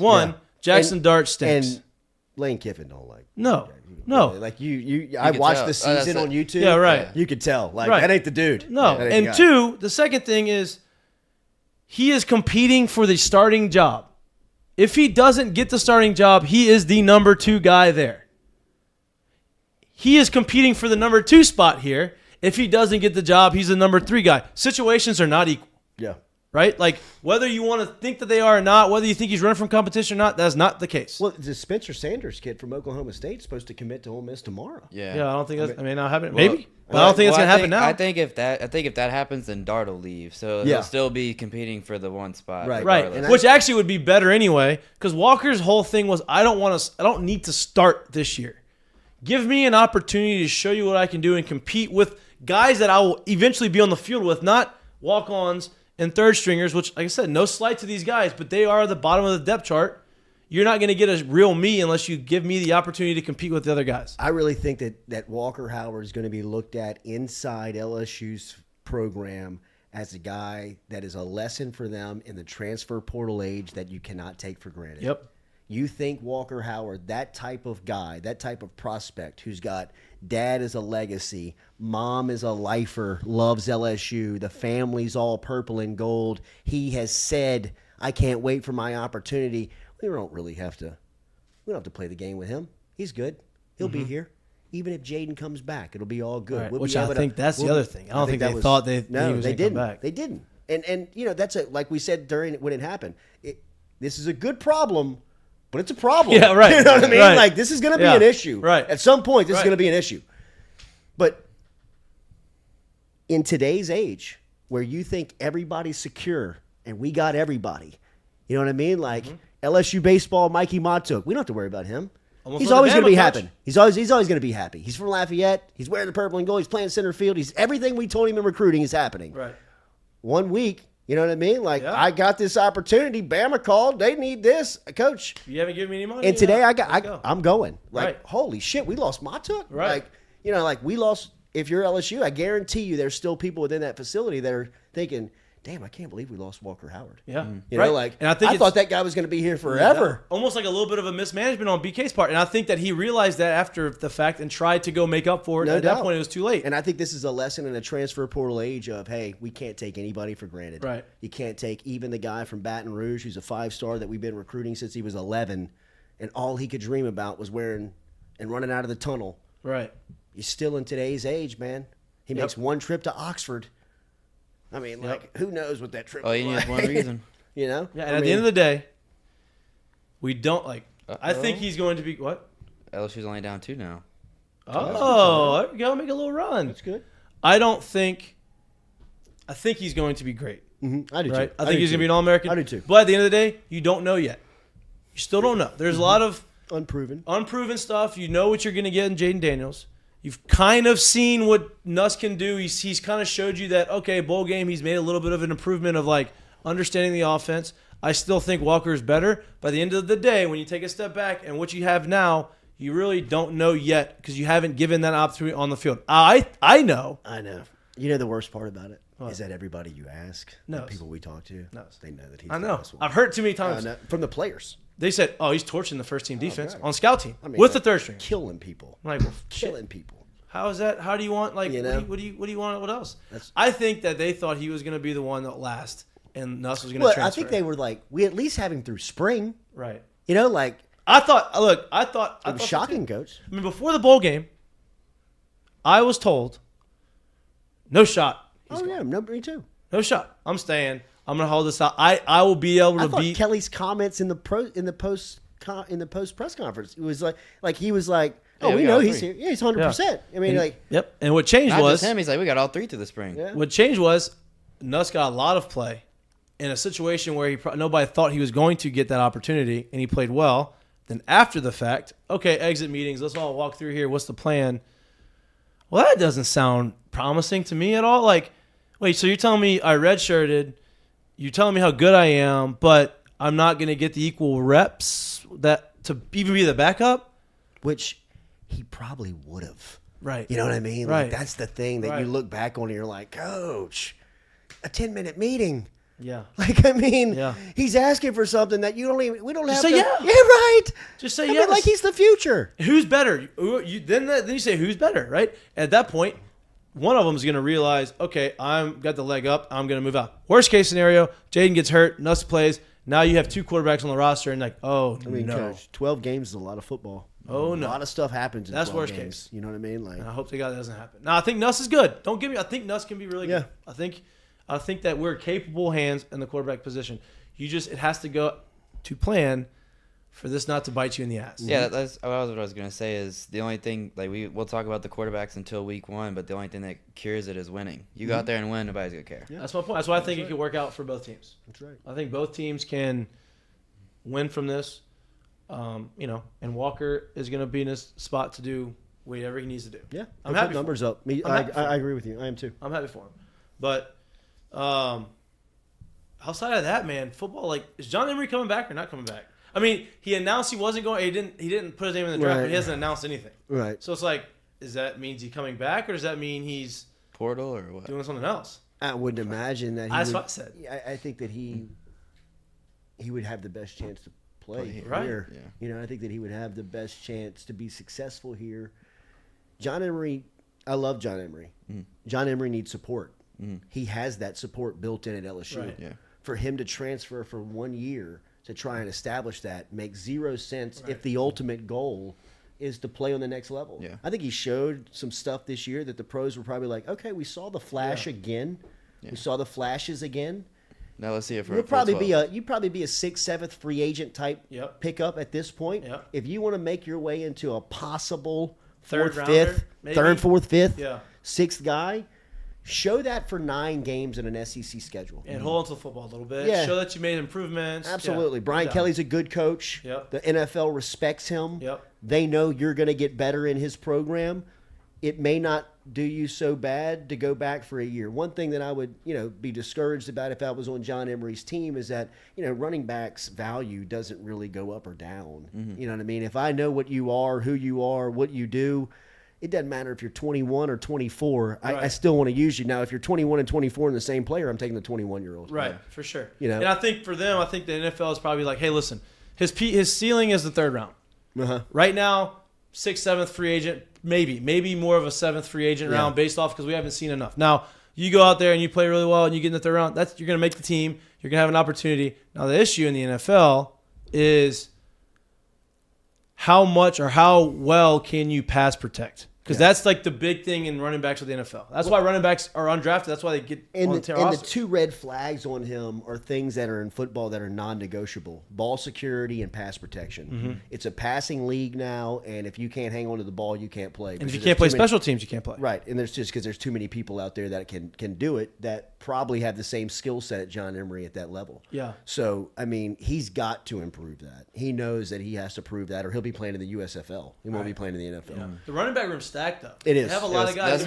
That's what I was going to ask. Kind of feels like Kenny Hilliard. Yep. His senior year, Yep. where you looked around, you had like Terrence McGee, you had a young Leonard Fournette, you had Darrell Williams was in that room that was young. You were like, hey man, Kenny Hilliard's not the best dude, but he can hold this position because he's got the experience. Yeah. He's a leader, and you looked up mid-season, Hilliard was getting a lot of the big carries. I mean, those guys were probably playing more than him, but when they needed a yard, when they needed a big play, Hilliard was the guy that they looked at, counted on, and for that, he got a shot with the Houston Texans. Now, he didn't make it, and I think Emery could be, you could look at a Kenny Hilliard situation where you're like, look, these two freshmen are a lot better than I was, or probably better than I am now, but I can hold them off because I know the game. I know what they're looking for. I know what Frank Wilson is asking out of me to play, and. For John Emery, if you can't pass protect as a fifth-year senior, then you can't pass protect. Especially with Josh Williams. And I think John Emery's more talented than Hilliard was, right? Like, I agree. He can catch the ball out of the backfield. He has those opportunities. Now, pass protection is a huge thing because it's just ball security. Yeah, and the SEC, you're going to have guys come after you. You're going to have like Will Anderson and Jalen Carter. Those guys are gone, but they're going to have other guys just like those guys. Like they're going to be coming. Georgia? Yeah, right. Like you have guys like that everywhere. So. You have to pass protect. I mean, it's unbelievable. It's unbelievable. But it's going to be exciting. There's not all is lost. Not all is lost just because he's gone. I'm happy for him. Stay off the hate. Bro. It's okay. The kid made the best decision for him. It's not because he hated LSU. It's not because he wanted to leave LSU. It's because the opportunity was better at the situation that he's in, and he has an opportunity to reach his dreams of being in the NFL. Can't hate a guy for that. No way. Can't hate a guy for that. He's gotta hate Joey B if you do that. That's right. That's right. That's the situation. Have you been keeping up? I wanted to talk baseball, but we can probably end that. No, let's talk baseball right now. Let's talk baseball. Banquet on Sunday. Banquet on Sunday. So that's the unofficial start of baseball season. That's it. Me and Mr. Mahtook will be in attendance. I will be there. You will be there. Yeah, I'm trying to stop by. I know Jay said he was going. Yep. Not Jay Mitch. Yeah. The other Jay. And so, obviously, everybody wants. There's a lot of hype. Yeah. Rightfully so, should be. I've come out and have put hype on them saying that they have a chance to be the best ever to come out of LSU. Wow. They really do. And this isn't me blowing smoke. My team was the last team to win a national championship. I would like for somebody else to do that. Sure. It's been too much. We've had our time in the sun. Yeah. All right, it's over. All right, somebody else needs to do that. They've had opportunities. They've had really good teams. They've had a team in 2013. He only lost 8 games. Yeah. Went 2-Q in Omaha, right? That's when Bregman was a freshman. You had opportunities to get there. You were in the finals against Florida in 2017. Some things went the wrong way. Not good. You lost. Runner up. You got there, though. This year seems like they are the deepest they've ever been. Pitching-wise, they have a chance to have 5 to 6 first-rounders when it's all said and done, just on the pitching staff. Offensively, they have a chance to have multiple first-rounders on their. Did I say pitching staff? Yeah, you said pitching staff first. Pitching staff, and then offensively, they have a chance to have 3 or 4. So were you right when you said that they could potentially have 5 first-round pitching prospects? So I'll go through them. So you have Paul Skeens, first-rounder. Throws 100 miles an hour. He'll be a top 10 5 pick. Yeah, right? top 10, top 5 pick, right? This is just pitching staff. Grant Taylor, first-rounder. Grant Taylor's sitting 96, 98, first-rounder. Ty Floyd has a chance to make the biggest jump out of all these guys. I think Jay's highest on him right now based off of the improvement he made towards the end of last year and what he looks like now. Wes Johnson's been a godsend for the pitching staff. That's 3 potential first-rounders. Then you have the transfer that came in from UCLA, Thatcher Hurd. First-rounder probably. And then Christian projected top 10 pick next year's Next draft, year's not draft. this year's draft. Then you have Christian Little, who came in from Vandy. He's a draft eligible sophomore this year. Had a bone spur removed, like a floating bone in his arm. Removed it. Never got over 93 in the fall. Recovered from injury. Threw his last bullpen, sitting 97. Wow. So you have those 5 guys. Are they righties, lefties? So you have all those guys are righties. Okay. Right. You have some lefties out the pen. Obviously, you still They're a have little younger. Yeah, they're younger. You still have some guys, but you have those 5 guys are the ones like outside of Thatcher Hurd. All the other 4 are draft eligible this year. Wow. But you have freshmen that are coming in that are super highly touted. So you still have Blake Money, who Blake Money is projected as like a top 4 rounder, right? I don't think he's going to be in the starting rotation, but he may be middle relief guy, extended guy. He's going to be very good, right? So let's just take those 4. Let's say 2 of those 4 pitchers this year are first rounders.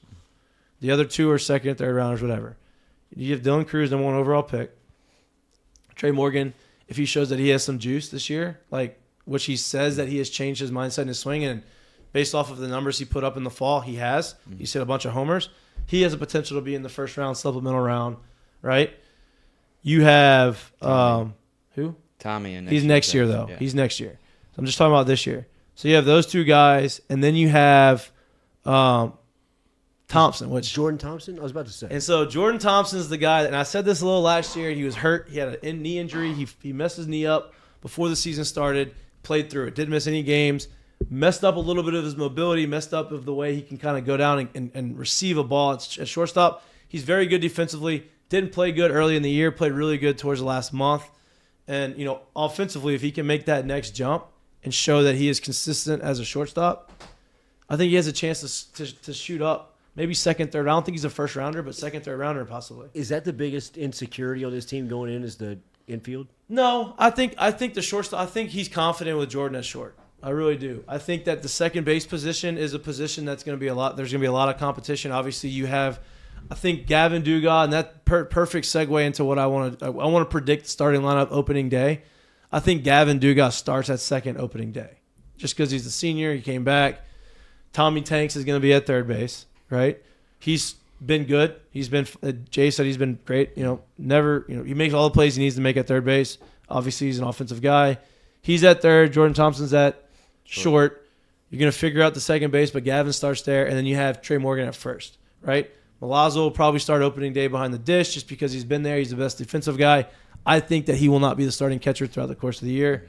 Neal or some of these younger guys may take over. You still have Travinsky, who's probably going to slot in some DH spots. They signed 2 big guys, right? Yeah. They did. Big leaguers, right? They did. Some really good catchers. That and Brady that was Neal the big kid's thing. pretty good. Yeah. You'll So see Brady Neal opening weekend. He might not be opening night, but you'll see him opening Right. The beauty weekend. of catcher, you're not going to have a guy catch all 3 games. Yeah. Like you're going to give a catcher a break. You're going to give his knees some break. You're going to see some of these guys probably catch in the midweek to try to get an adjustment.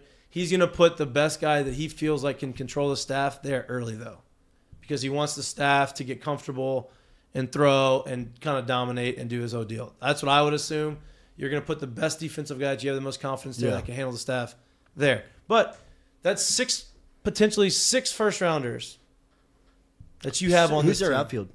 Cruz. So Cruz is a center fielder. Pearson's left, which he's mark him in there. Yeah. the He's West there. Monroe. Yeah.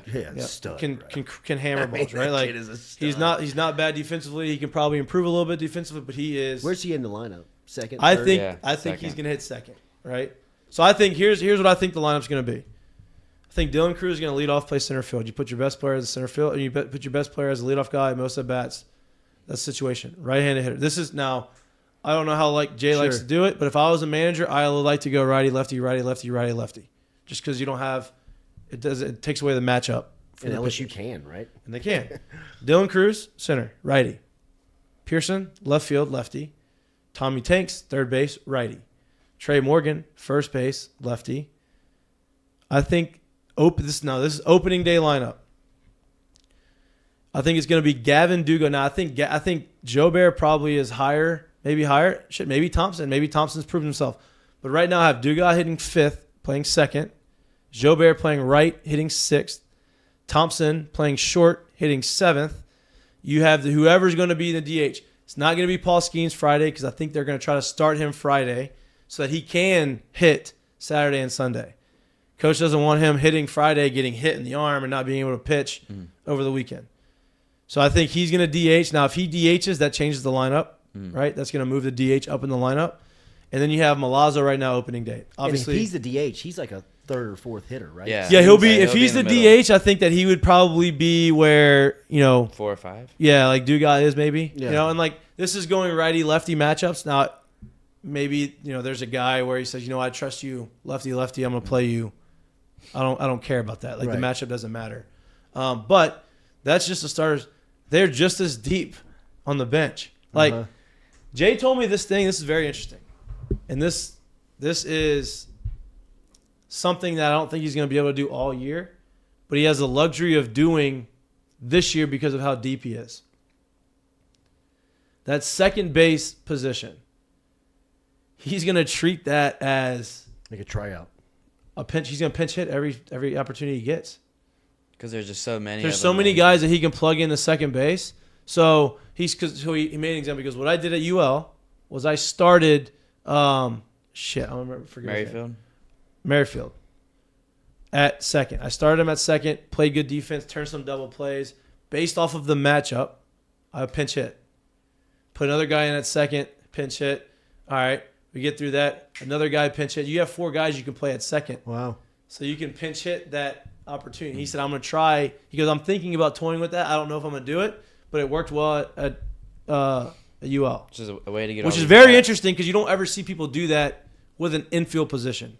That's a pitcher thing, and whenever the NL would hit, you just pinch it for the pitcher, double switches, the whole deal. He's saying, I'm going to just pinch it. It's crazy. So who's this for the kid from Barb? So you have Gavin Dugas, which is the guy here, and you have Gavin Guidry is who I'm talking about. Yeah, from Barb. He's a stud. And they say he's very good. He's got to work on. He's got a little bit too much swing and miss right now. That's normal for a freshman. He's facing 5 first rounders on the mound. Like, he's facing guys. He's probably facing the best staff he's ever going to face in college. And he's the next shortstop up. It's just Thompson's right there. Right. So I think Gavin Guidry has a chance to play there. Nippolt kid has a Ben Nippolt, the transfer from BCU. Yep. He has a chance to have some opportunity there. And then Jack Merrifield. That's 4 guys you can put there at second base that almost interchangeable, right? Jack Merrifield probably has the best defense out of the 4 that I've seen. Gavin has probably the most juice. Guidry or Dugas? Gavin Dugas probably has the most juice. I think Gavin Guidry may have the most upside. Right? He's young. He's the youngest one. Yep.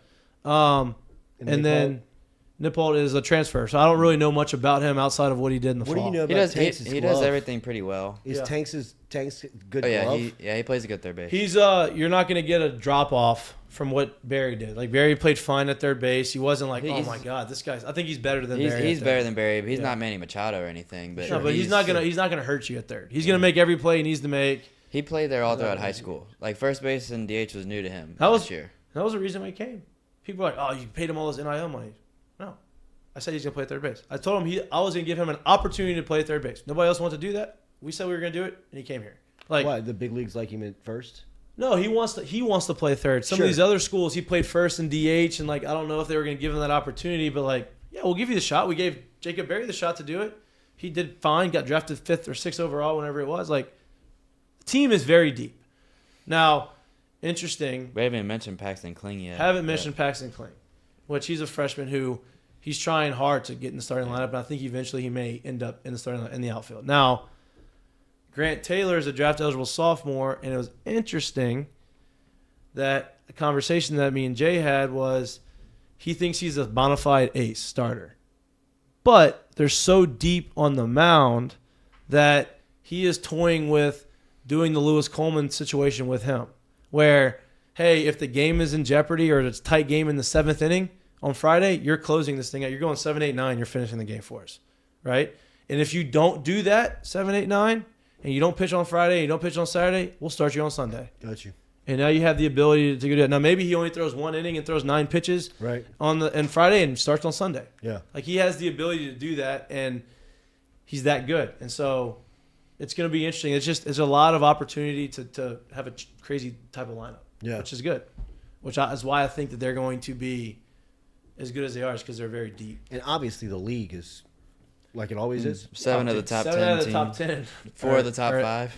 4 of the top 5 are in the SEC. 7 of the top 10. LSU, Ole Miss, Mississippi LSU, State, Ole Miss. Florida. Nope. LSU, Ole Miss, Tennessee. Florida is up there. A&M, Texas. A&M, Vanderbilt's LSU, 10. Ole Miss, Tennessee. Those are the 4 of the 5 in the top 5. Wow. And then you got Florida. Then you got Florida, Vandy. Vanderbilt's 10, and Georgia's. Yeah, but they're in the top 25. I don't. Who's the other one? That's 7. That's 7. We got 7. Yeah. Or was that 6?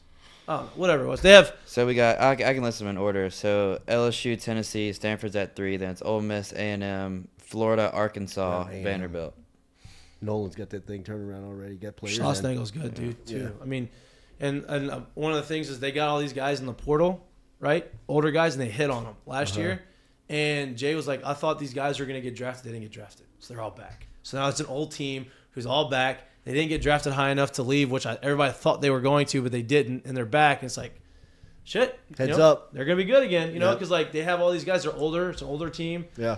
After this year, you're going to start seeing a lot of that turnover because of the COVID stuff. And the rosters are going to go back down to 35. And you don't have, any of those other guys. So that's going to be where it kind of gets back down to normal. But they start the season with they start the SEC season with A&M. Oh wow! On the road. Wow. At A&M, right? And you're going to that, right? So we're going. I'm gonna go Thursday, and we're gonna have a show there Friday, and then we're coming back Friday night. Actually, it's St. Patty's Day. Coach, can't miss that. I'm riding on the foot.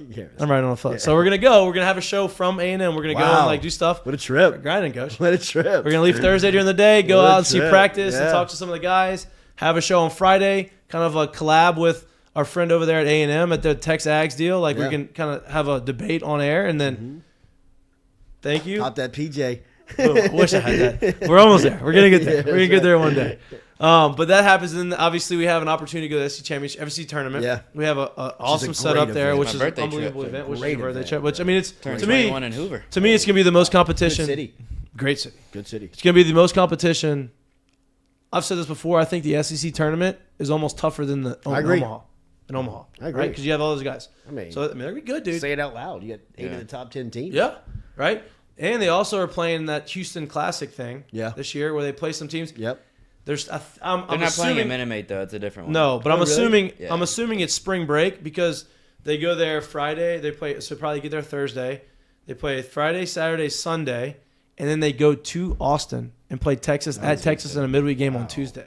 Wow. So it's got to be spring break, and that's what they're doing. But that's an RPI play, right? The Texas midweek. Listen, because A&M's doing the same thing. Yeah, but if you're this, well, I know you're not worried. Well, take them anywhere. About the RPI. I know you're not take worried about the everywhere. RPI, but I'm like, it's stepping up. I don't think it's an RPI. I think it's like, hey, we're this good. We're gonna put our team up against the best. Yeah. Right. Let's see. And A&M, I get it because they're Texas. Like you're playing in-state schools, and like that's the hard part about them is they have to play. Same with Florida. Florida's got a bunch of in-state schools that are really good that they play against. Louisiana doesn't really have that. Yeah, Texas right? Like does. You play Tulane. Tulane's going to be pretty solid this year. UL's always pretty solid, but they don't carry the weight that Florida State does, or Texas does, or even Texas, TCU, or Dallas Baptist, Miami. Like all these schools, like 4-hour drives. You go and do it. You play midweek game. It's over. You don't have that at LSU, but you put them there because they're that good, and you go and play. It's going to be interesting. It's going to be fun. I'm going to try to be as many games as I can be at. Told you, this is the best place to get LSU baseball conversation. Yeah, it's not even close. Nobody's going to get everywhere I go when people talk about the Mik'd Up show. That's what they say first, that they are my authority for LSU baseball. It's the only place I go. I mean, I'm not bragging, but you're not going to get. Yeah. We have more access. You can say it. Yeah, access. Right. We have more access. Jay Johnson every Monday night. Coach. Every Monday night. I mean, committed to it, and you're not going to get the. What were you thinking when making this move, or what do you? Right. No. More in depth. Jay's comfy with it. Yeah, we're gonna get in the weeds a little bit. Lloyd will make him laugh whenever Lloyd's back. And which gives me a chance to say, if you're an advertiser out there and you want to align your business look at this with Mik'd Up and the Jay Johnson interview every Monday night, it's open and we're easy to get in touch with. Jordy, JORDY at fm.co, EFFEMM, 2 E's, 2 F's, 2 M's .co. Jordy at fm.co, because we think it's going to be a great product. Like it has been, but you can own it from start to finish. And I think Jay Johnson recapping on a Monday night what happened through the weekend after 24 hours to kind of think about it, talk to his team, watch some film, get with Mahtook, Mitchell, and the crew, and answer the questions that, like you said, they're not going to be softballs. They're going to be, questions that you can get some real insight out of. I think it's a great opportunity to put your business alongside of it. If you want to talk, email me, jordy@fm.co. So great job on that, bro. Thank you. Great Thank job. you. Only serious business inquiries, okay? Don't do weirdo stuff and send it to them in the email. Like, come on. You know, we don't have anybody filtering that stuff. Let's go. You know, we're here to run a business. But I'm excited. Ron, give me the Pels talk, baby. What we got? Are the Pels going to get anybody back so they can start winning games again? So they should get Zion back by at least next month. Yeah, before Brandon Ingram. Yeah, before Brandon Ingram, even though Brandon Ingram been injured for 2 months. What is going on? They say it's a left toe contusion, but it's more of a pain tolerance thing. Like they say, Shoot them up, baby. They got a quote from it. Hold up. So they asked him like, how's the recovery coming back? He said he's trying to be himself. That's the biggest thing. He said some days he feel really, really good, but the recovery is bad. And some days he feels bad, but the recovery is good. Like the workout goes good, but like the recovery is bad. Well, vice versa. Okay. Well, pain management. Pain management is the thing. Pain management. Okay. He said Well, until he feel 100%. all right. All right. The thing about the Pelicans is you have the luxury, or you did have the luxury to kind of get him fresh, Right. get him healthy. But Right. now And you they're- thought you they're were doing losing that. Too many guys. Right. Yeah, right. But look, they've lost 6 of their last 10. They are still third in the West. Right? And the West is so compact right now that everybody's – so I think that's a good thing. If they can stay afloat and they can stay right in the middle of the pack, Zion comes back, boom, they take the next stuff. And I think they're going to make some waves in the trade deal. I think they're going to go out. Hamstring on Zion, right? Yeah. I think they're going to go make a trade to go bring somebody, maybe a three-point shooter, right? Maybe a – Trent Jr. from the Raptors, they've been having talks with him. What about Bogdanovich? Oh, yeah. He's in there too. I mean, that guy can – Yeah, Boyan got that burn. Yeah, he does. He can shoot.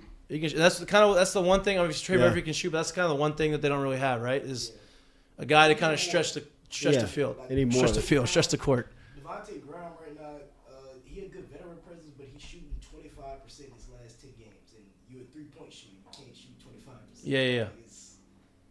But right now they down 13 to the Heat at home.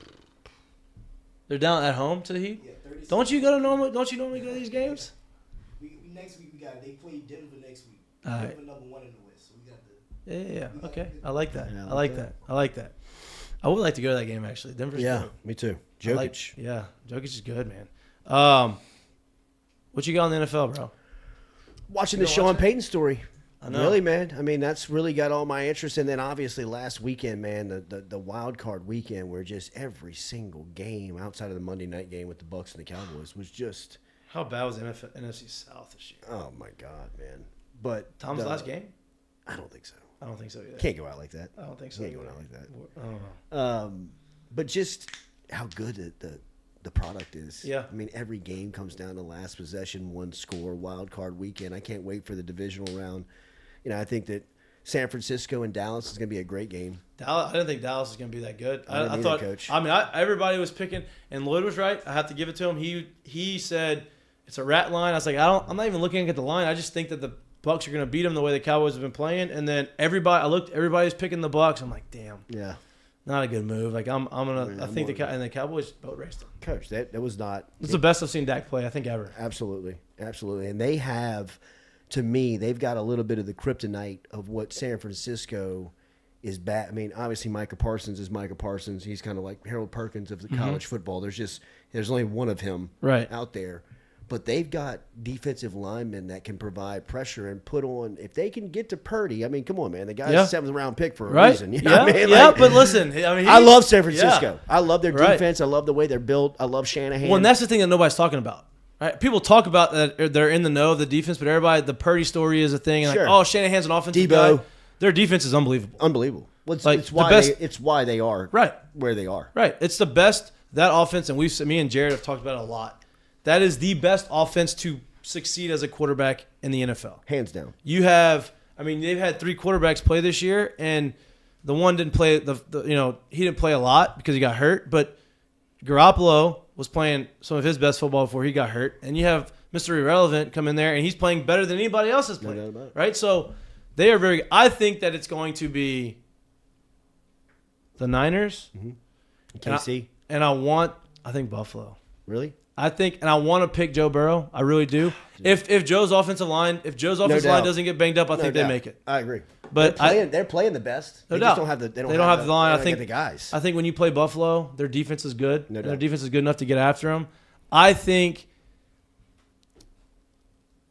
Okay, but they're playing in Buffalo this weekend. The rest of the way out's in Buffalo, right? No, KC's got home field. DeMar Hamlin is gonna be walking out. Oh, coach, they ain't losing that game. No, they're gonna be. It's Like, gonna be on fire. He's gonna be walking out and it is going to be the most electric atmosphere that you've seen. They're gonna win that game, I believe. In the craziest NFL city. Right.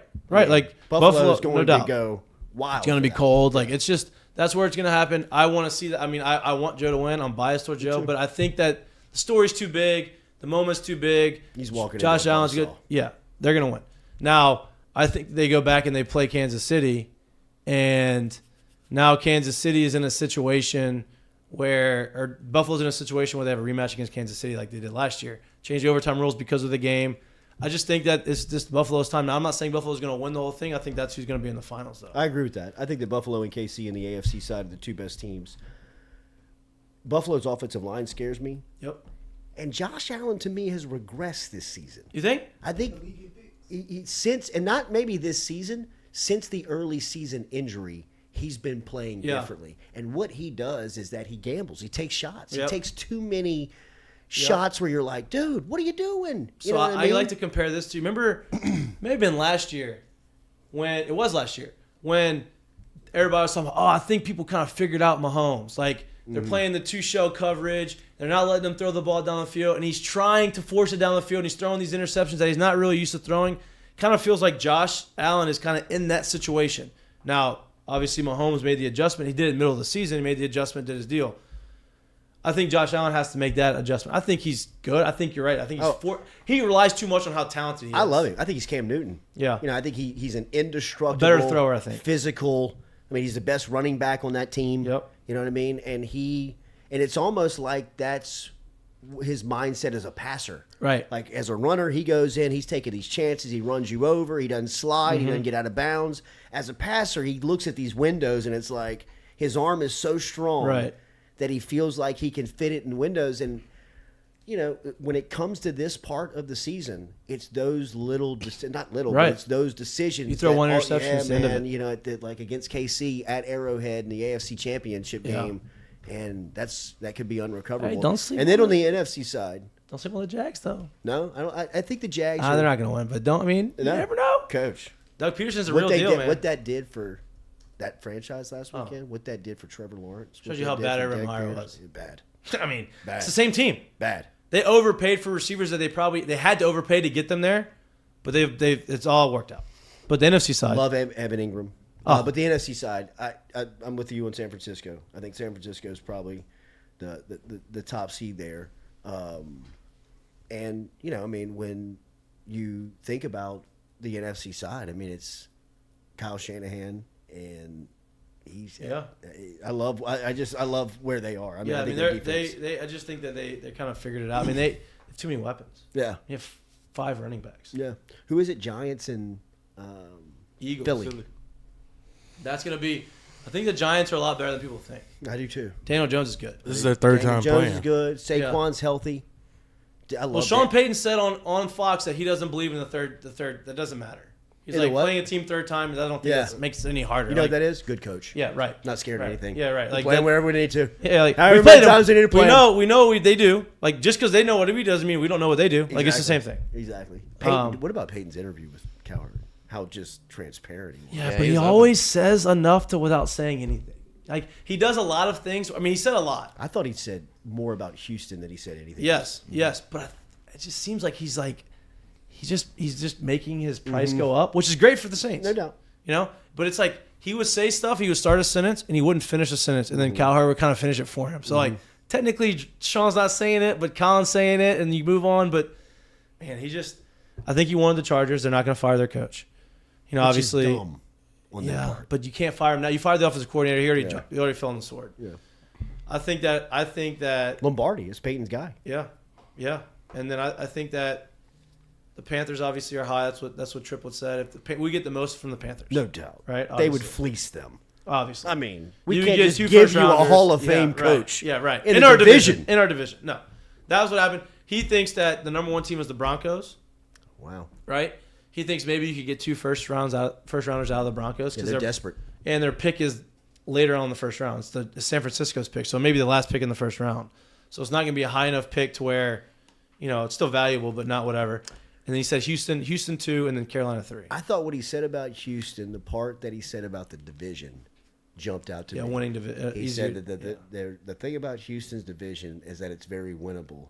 I mean, like I'm Jacksonville, Tennessee, or Indianapolis. I'm thinking, but if I'm comparing it to the AFC West, which is what Denver's playing in, with Mahomes, with Justin Herbert, with Las Vegas, who I'm hearing kind of like that's the number 1 spot that they believe Brady might land because of Josh McDaniels being there and their quarterback situation being They got all the pieces. Mm-hmm. They got big time wide receivers. They got an offensive line. They got a running back they love. They got things that Brady has to have right now at this point in his life. So I mean, if it's fucking Tom Brady, Patrick Mahomes, and Justin Herbert, and I got to figure out Russell Wilson. Yep. You know what I mean? Doubt. I might just go to Houston. Yeah, I'm just gonna. You know what I mean? Also, and they draft one. Yeah. Or this Brady goes with him. Nope. This is my prediction earlier that people. And I'm not gonna say because it's not gonna happen anymore. Because Sean's not going to come to the Saints. Yeah. I said this 3.5 months ago, and everybody laughed at me. And all of a sudden, I start hearing other people that do sports shows like us start bringing this conversation. I said Sean was going to come back to the Saints, and he was going to go ahead and sign Lamar Jackson in free agency. Everybody's like, no way, that wasn't going to happen. All of a sudden, about 3 weeks ago, everybody says, oh, no, this is a possibility, right? Lamar Jackson hasn't played. He's been hurt. He doesn't seem like he wants to be in Baltimore. And so I was like, it's not going to happen. If it would have happened, I was going to go find my receipts and I was going to post it because, like, hey, I said this a long time ago. So y'all can jump on. Y'all can take this is my take. Right. But I still think that they could be connected. I agree. So I think if he goes to Houston, you get the first-round picks. They go spend money and go bring Lamar there. Hey, look, they got draft capital. Yep. They got and Lamar's free They got agent. negotiating power. And one thing that I know Peyton is going to make sure of, he's going to have control of the ownership. Yep. The ownership is going to listen to him. And he's going to have a quarterback plan.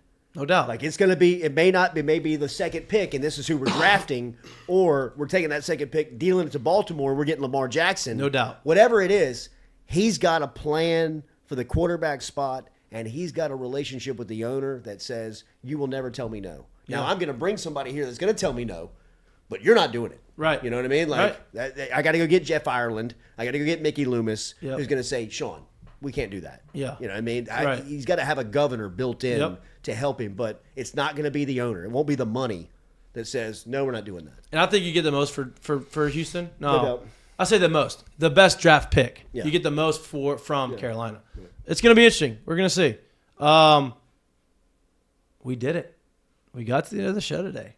Nice. I was like, I did a lot of talking, a lot more talking than I normally do, which is, I mean, I talk a lot, but usually we have. This is good. I appreciate you coming on. I appreciate you helping me. Absolutely. Right? Absolutely. We're all people helping people, man. It's a beautiful thing. Absolutely. I appreciate it. All right. So we have our one segment that we have before we start the other segment, before we get the other segments rolling. The last one the one that we have right now is called Curtain Call. Right? And now, I'm not throwing you on the spot. You don't have to have one. If you do have something that you want to give a hat tip, Curtain Call to, that's it. Curtain Call is brought to you by Dozy Place. I wish our sign came in today. Finally. Nice. Katie picked it up. So that's good. We got it. So Dozy Place is curtain call is brought to you by Dozy Place. Jack, do you have a curtain call? I do have one. All right. Kansas State with the upset over Kansas in basketball. Wow. I think last night they stormed the court, and the coach grabs a microphone after to talk to the crowd, and he said, It's a big basketball thing, huh? Like they always like to do that. He said, Is this Bruce Weber?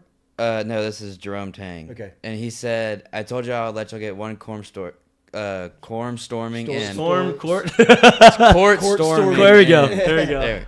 And he's like, from now on, though, we expect to win. And so I love it was that. like, and he dropped the mic. It was pretty cool. Love that. Good for them. I like that. That's a big win for them. What's yours? My current call is, and this is a kind of a cop-out, but not really a cop-out because hopefully he only gets married once. Jared Mitchell, going to Cabo. He's getting married on this Saturday. I get to go. He allowed us and he decided to have a wedding at a spot where I could go and have a vacation, which is nice. I haven't been to the beach in a minute. So me and my wife are going to fly out tomorrow morning. Well, that's why we're not having a show on Friday, but Jared's getting married. It's a big day for him, monumental day. We're going to have a good time. Get married at 4:30, I think, on Saturday. And look, if you want to go and donate to his wedding fund, go ahead. You know, it's honeymoons and all that stuff, you know. Go for it. That's my curtain call. I got a curtain call for Stewie. Yeah. My guy here. Speaking of GoFundMes, we started one this morning for a car. For Stewie. Okay. My man is a recent college graduate. In fact, first semester that just started class without him having to go to class. And he's stepping up for us over here at the spot and picking up a couple of extra shifts that are popping up. And he's doing it whether he's catching the bus or he's catching a ride.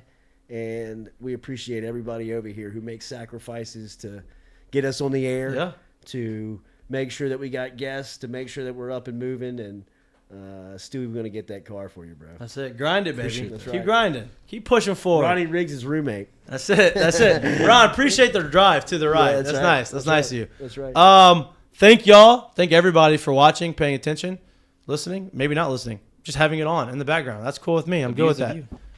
What's that? Instead of view is a view. A view is a view. Yeah. If Like's you a like like. if you like what we have or you don't like what we have, like and subscribe, share it, tell a friend. We have a podcast on all networks, wherever you get your podcasts. Go ahead and support us. When you support us, we can do really cool things for you. You know, it makes our show better. We can do different things.